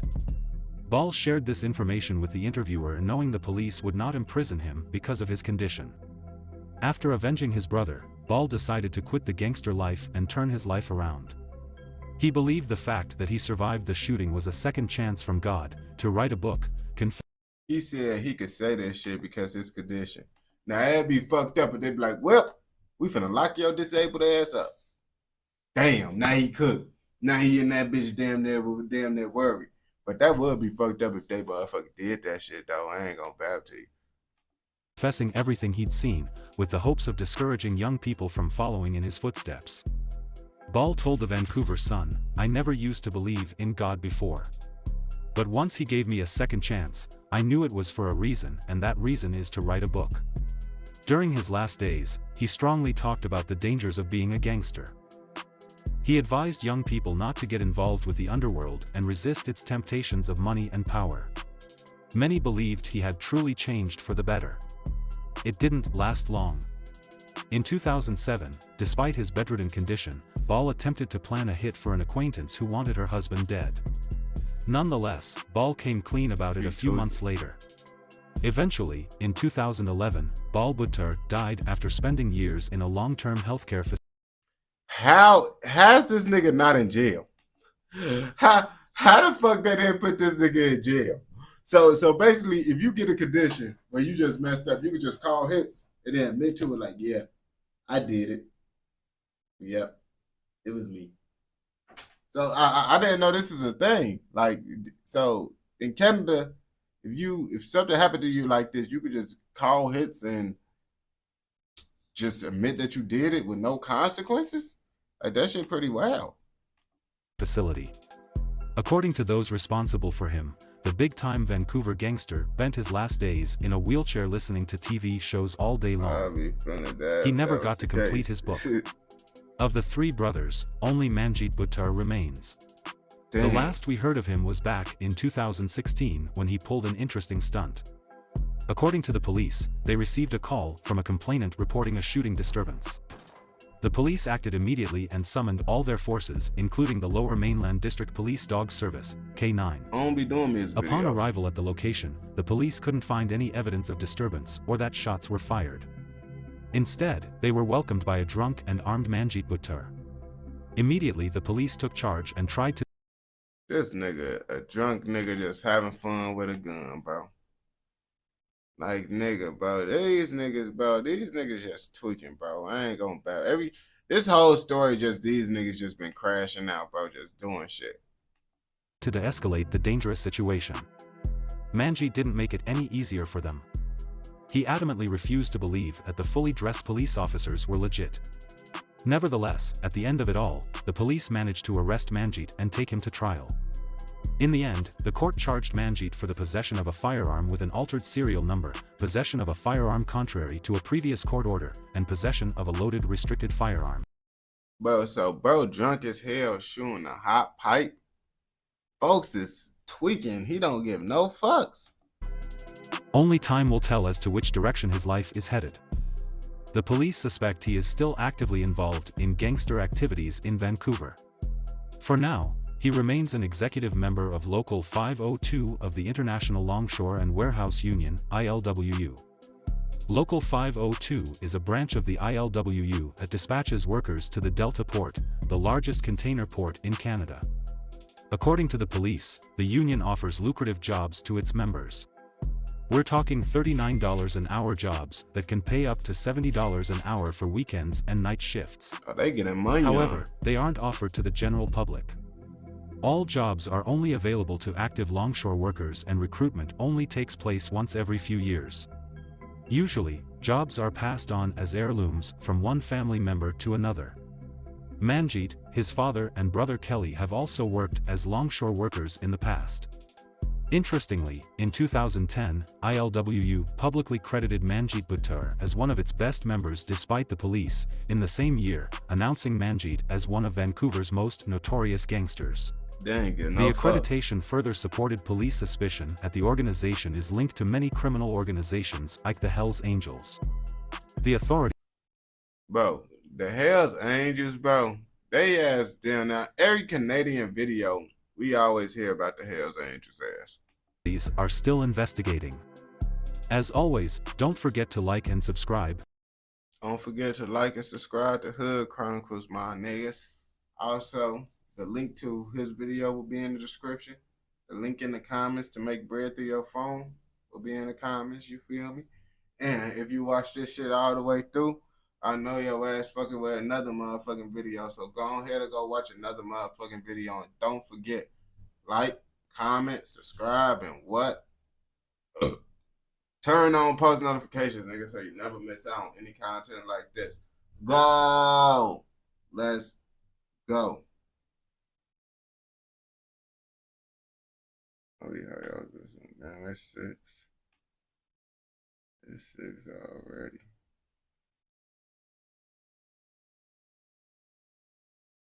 Yeah, you at university? Oh, gang.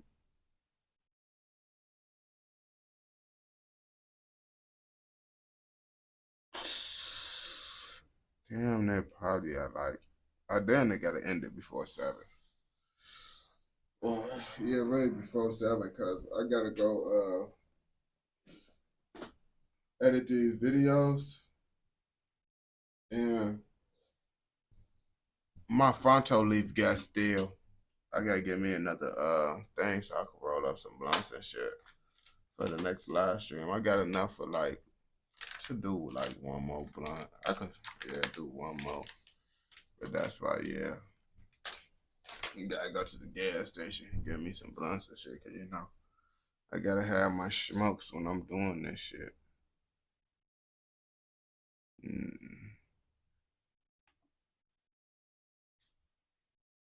Them niggas tweaking in Netherlands. Now, what the fuck they got going on in Netherlands? They said it's a manhunt for the most notorious motherfucking crime boss. How he the most notorious crime boss? Obviously, he gotta be some diabolical ass motherfucker. But how diabolical was he? The world would never know until they watch this motherfucking video. So come on, let's figure out what the fuck they got going on in Netherlands.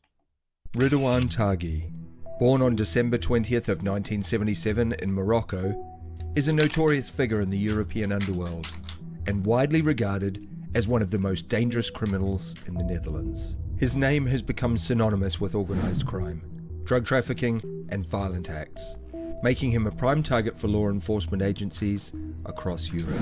His criminal activities span several years and involve a complex web of drug trafficking, assassinations, and a violent underworld. His eventual arrest in 2019 It's this nigga. I seen this nigga in another one of the videos. It was a long ass video that I kind of watched about this nigga, and he was a part of it. And I said, folks look a little bit freaky, bro. marked the culmination of an international manhunt that drew attention not only in the Netherlands, but across Europe and the world. Welcome back to Crime Chronicles. Stay tuned as we look at Taghi's life and the crimes that made him feared across Europe. Crimes that would lead to his arrest and one of the Netherlands' longest and most expensive trials. Ridouan Taghi was born in the Moroccan city of Tétouan and moved to the Netherlands with his family at a young age. He grew up in Vianen, a town near Utrecht, where he would later embark on his criminal career. Man, is this the neighborhood? Nah, this can't be the neighborhood. He's just using like AI generated shit. Well, not AI generated shit, but public content. Because I'm like, if this the area, bro, that shit look kind of nice. It got the little river with the boat and shit. Motherfucker riding down the river. On gang, I'll be up in that river for shit show. Little is known about his early life, but Taghi's rise to power in the criminal world is traced back to his involvement. Bro, why do you do this shit? This is why my videos never be monetized, bro. But luckily, I got the link in the comments, and you can use that bitch too. Check it out right now if you're trying to make easy $50 to $100 a week from just being on your phone. Involvement in the cocaine trade. The Netherlands has long been a significant entry point for cocaine into Europe. Nah, the Netherlands look like that for real. Due to its That's how the Netherlands really be looking. Hey, motherfucker, if I had to slide to the Netherlands, bro. Nah, I'm not sliding out there, bro. They ass be tweaking out there. But that shit look nice. Presence of large ports like Rotterdam. Taghi quickly recognized the opportunities presented by the global drug trade and became deeply entrenched in the business. By the early 2000s, Taghi had already established himself as a major player in the drug trafficking world, reportedly working with South American cartels to bring vast amounts of cocaine into Europe. Yeah, I was finna say, South America, they specialize in that cocaine on game. Anybody that's doing anything with South America shit, bro, they damn near doing something with that white. I ain't going back to it. Of course, they're gonna be doing other shit, but when you from another country, man, you trying to get that white from that South America, because they be having that shit. His criminal organization, known as the Mokro Mafia, dominated the cocaine trade in the Netherlands and Belgium. The group was made up primarily of individuals from Moroccan descent, hence the name Mokro. Taghi's rise was characterized by extreme ruthlessness, using violence as a tool to eliminate rivals and intimidate competitors. The Mokro Mafia is not just an ordinary street gang. It is a sophisticated criminal organization with international connections. Under Taghi's leadership, the group became one of the most feared criminal enterprises in Europe. It expanded its operations across Europe, collaborating with other criminal organizations to smuggle drugs from South America to the Netherlands and beyond. The group also had access to significant financial resources, which allowed it to bribe officials, acquire weapons, and maintain a vast network of loyal followers.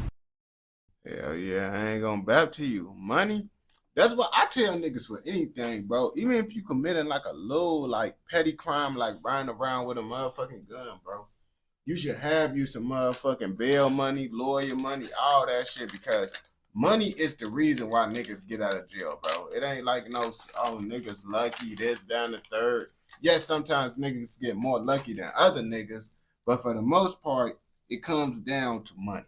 That's what it always gonna boil down to. It don't matter if you right or wrong, good or bad. It's about how big your pockets is. That's all that it fucking matters inside the motherfucking courtroom. The violence associated with the Mokro Mafia reached unprecedented levels, with assassinations, public shootings, and bombings becoming common in the Netherlands and Belgium. Niggas said bombings. Like, bombings don't sound like no gang shit. That sound like some, you know, some shit that they did on like 9/11 type shit, you feel me? I ain't gonna say those type of people on this motherfucking thing, but you know who the fuck I'm talking about, nigga. So I don't, I need to cool out with that bombing shit. I ain't gonna bap to you, bro. Find a different route. Taghi was believed to be at the center of this violence, personally ordering the murders of rivals and those who crossed him. The group became notorious for carrying out highly organized hits, often targeting not only criminals, but also civilians, journalists, and lawyers who were perceived as threats. One of the most high-profile... So you snitching, you die. Okay, I understand. And this is why I tell niggas this shit too, bro. I'm like, bro, mind your fucking business, bro. If you mind your business, bro, you will live longer. All these journalists and all that shit, bro, doing research and shit. I tell niggas this shit all the time, bro. I don't make no content where I gotta find some shit that's not on the internet. I ain't gonna lie to you. I'm never gonna be the nigga that puts some new shit on the internet when it comes to like crime and all that shit. If I make a video on some shit, that's because the government already know about the shit on gang. I got all my information off the internet. But niggas trying to motherfucking be the first motherfucker to bring some shit to the internet, like journalists and all that shit, bro, and niggas don't know about that shit, you gonna get cooked. I ain't gonna bap to you, man. Y'all gotta know when it's good and when it's not good to make content about the street shit, bro. If no one don't know about the content, if no one don't know about the street activity that's going on the internet, if it ain't no, you feel me, don't be talking about that shit, you feel me? Profile murders linked to Taghi was the 2019 assassination of Dutch criminal lawyer Dirk Wiersum. Damn. Wiersum had been representing Nabil B., a key witness in a major case against Taghi's organization. The murder sent shockwaves through the Netherlands, highlighting the brazen and ruthless nature of the Mokro Mafia. This killing, among others, demonstrated the lengths to which Taghi was willing to go to protect his criminal empire. Taghi's criminal organization was involved in a range of illicit activities, with drug trafficking being the most prominent. The Netherlands, and particularly the port of Rotterdam, That shit look served nice. as a crucial hub for cocaine entering Europe. It looked like they ass still stuck like back in the day type shit in the Netherlands, bro. Like that shit, bro, look like it's like shit from what I see, bro, like old school. It is estimated that Taghi's network was responsible for trafficking thousands of kilograms of cocaine from South America to Europe annually. The profits from this drug trade were immense, allowing Taghi to further expand his operations and cement his status as one of the most powerful criminals in Europe. However, it was not just the drug trade that defined Taghi's criminal career. The Mokro Mafia was also heavily involved in assassinations and contract killings. Taghi is believed to have ordered multiple murders of rivals, former associates, and those who cooperated with law enforcement. His group employed hitmen who carried out these killings with a high degree of precision and brutality. Public shootings became a hallmark of Mokro Mafia, with several high-profile killings occurring in broad daylight. Another notorious murder linked to Taghi was the 2021 assassination of journalist Peter R. de Vries. De Vries had been an outspoken critic of organised crime in the Netherlands and had reported extensively on Taghi's activities. His murder, like Veersum's, caused outrage and intensified the pressure on law enforcement to apprehend Taghi. I ain't gonna gap to you. That's when niggas gonna get to fucking up, because it's like if the world get to finding out about the shit and they know that journalists made some shit about you, and then the journalists just end up dying and shit, that's gonna down there make the people want to make them want to find you even more because you got rid of the journalists. I ain't gonna bap to you. That's what's gonna make motherfuckers be like, oh yeah, that shit is actually real on gang, bro, and they trying to hide the evidence, bro. The escalating violence and high-profile murders attributed to Taghi made him the most wanted man in the Netherlands. It looked nice from the video. Dutch authorities, in cooperation with law enforcement agencies across Europe, launched an intensive manhunt to capture him. In 2019, Taghi was added to the Netherlands' most wanted list, with a substantial reward offered for information leading to his arrest. Taghi, however, had gone into hiding and managed to evade capture for several years. He reportedly moved between countries, using disguises, forged documents, and employing a network of loyal associates to stay one step ahead of law enforcement. His ability to remain undetected for so long highlighted the reach and sophistication of his criminal organization.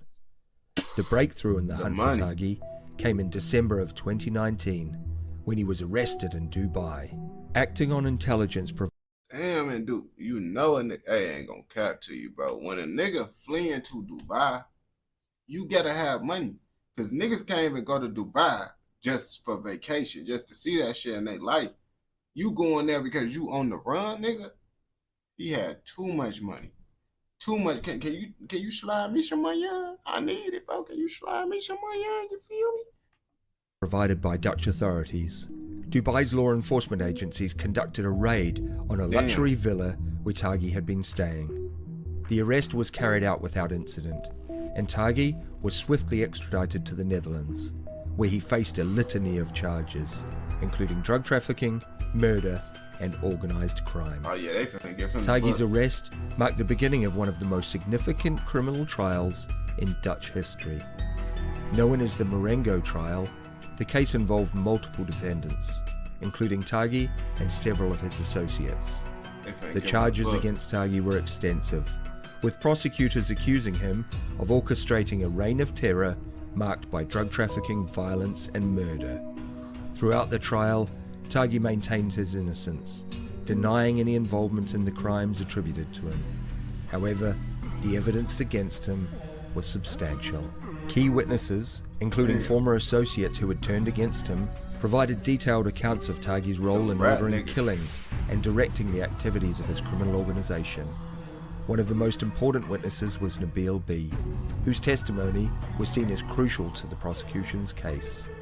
The trial, which began in 2019, has been marked by And that's why, bro, I don't want to be like no crime boss, because if you a crime boss, you really gotta have faith in niggas, bro. You really gotta believe that every nigga that you choose is a real nigga, bro. And the more niggas you get, the less likely you gonna have a group full of real niggas. I ain't gonna bap to you. Niggas can play that role real good until shit get real. That's when they end up telling on motherfuckers doing this, down the third. So the more motherfuckers you got in your group, just expect to go down, and someone gonna snitch on you. You ain't gonna know who though. That's the thing. That's the catch. You ain't gonna know who gonna snitch till the shit happen. Tense security measures due to concerns about possible reprisals from Taghi's associates. Several key figures involved in the case, including judges, lawyers, and witnesses, have been placed under police protection. The trial, one of the longest and costliest in Dutch legal history, concluded in February of 2024. Of the 17 people on trial, 3 received life sentences, one of those being Taghi. The others received sentences of between 1 year and 29 years. Taghi and his right-hand man... Why he got his lips poked out like that, bro? Like, what possessed folks to take a picture like this? Like, as a grown man, bro, as a grown man, why would you take a picture like this? I really want to know. Who was also part of the trial, was suspected of being behind at least 10 murders. The trial and investigative process behind it, although incredibly expensive and time-consuming, proves that international law enforcement partnerships have been successful in dismantling one of Europe's dominant criminal gangs. Taghi had a good run, but even hiding out under the radar in Dubai, usually a safe haven for criminals. Man, that's because, man, you're going to get caught eventually. Life on the run is not about if you're going to get away with it. It's about a matter of when they going to catch your ass. That's all it is, bro, because you will get caught eventually on the run, bro. Because over time, you're going to slip up. The more and more you be on the run, the more comfortable you're going to get. And that's when they going to get your ass. I ain't going to bap to you. But if you watch this shit all the way through, I know your ass fucking with another motherfucking video. So go ahead and go watch another motherfucking video. And don't forget, like, comment, subscribe, and what? Turn on post notifications so you never miss out on any content like this. Go! Let's go. Game.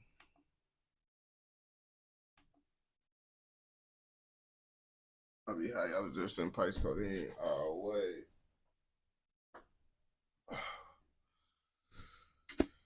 Oh, fuck. Alright. Well, I'm gonna do like 2 reactions. What reactions y'all want to do? And I can't do no real long ones though. But what y'all trying to do? Bro, these Twitch motherfuckers.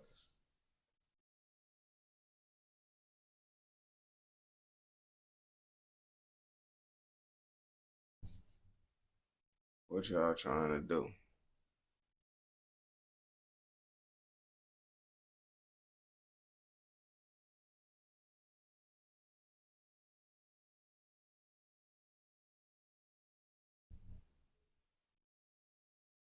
Let me turn up the heat.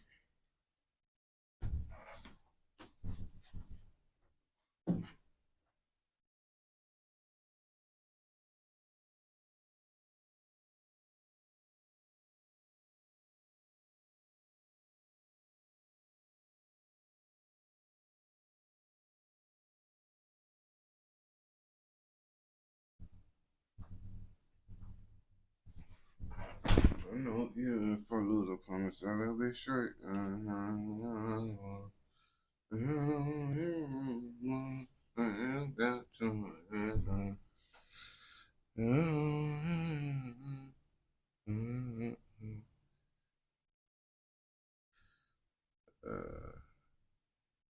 What video y'all trying to react to? Or let me see. Or I could down there find some. Let me see.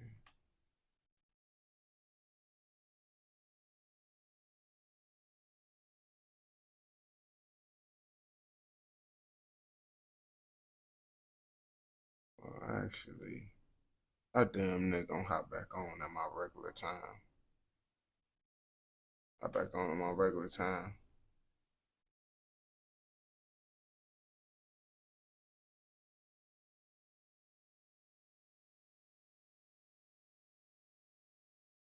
How long is that shit?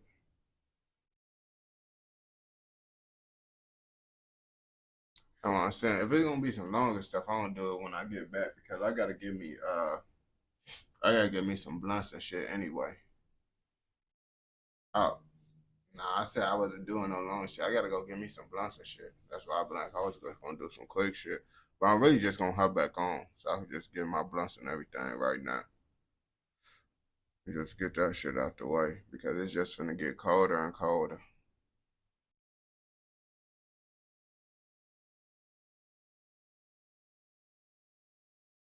I'm finna go get some blunts right now. Cause I gotta go get me some blunts.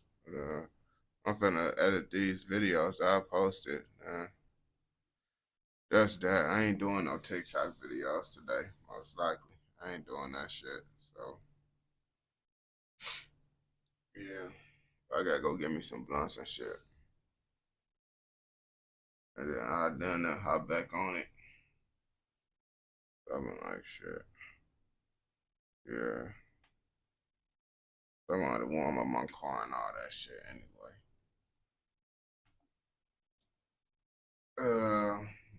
Like 8. It's gonna be 7 right now, so probably like 8:30 type shit.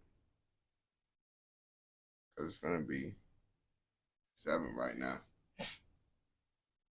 Cause it's 6:40 or 6:38. But yeah, appreciate everyone that tuned in. I'm gonna hop on these videos that we did. I'm gonna post them. Well, I'm gonna schedule them so them videos gonna be posting while I'm on live and shit. But I'm finna go get me some blunts and shit. That's why I rolled up a little blunt. This blunt not been as big as what it was supposed to be because I didn't have enough, you feel me, to roll up what I wanted to. I can't be doing no videos with my little donkeys and shit. So I gotta go get some blunts. But appreciate y'all. Y'all the real ghosts, man. I ain't gonna lie to you. And I'm gonna be back once I get me some more of my Fonto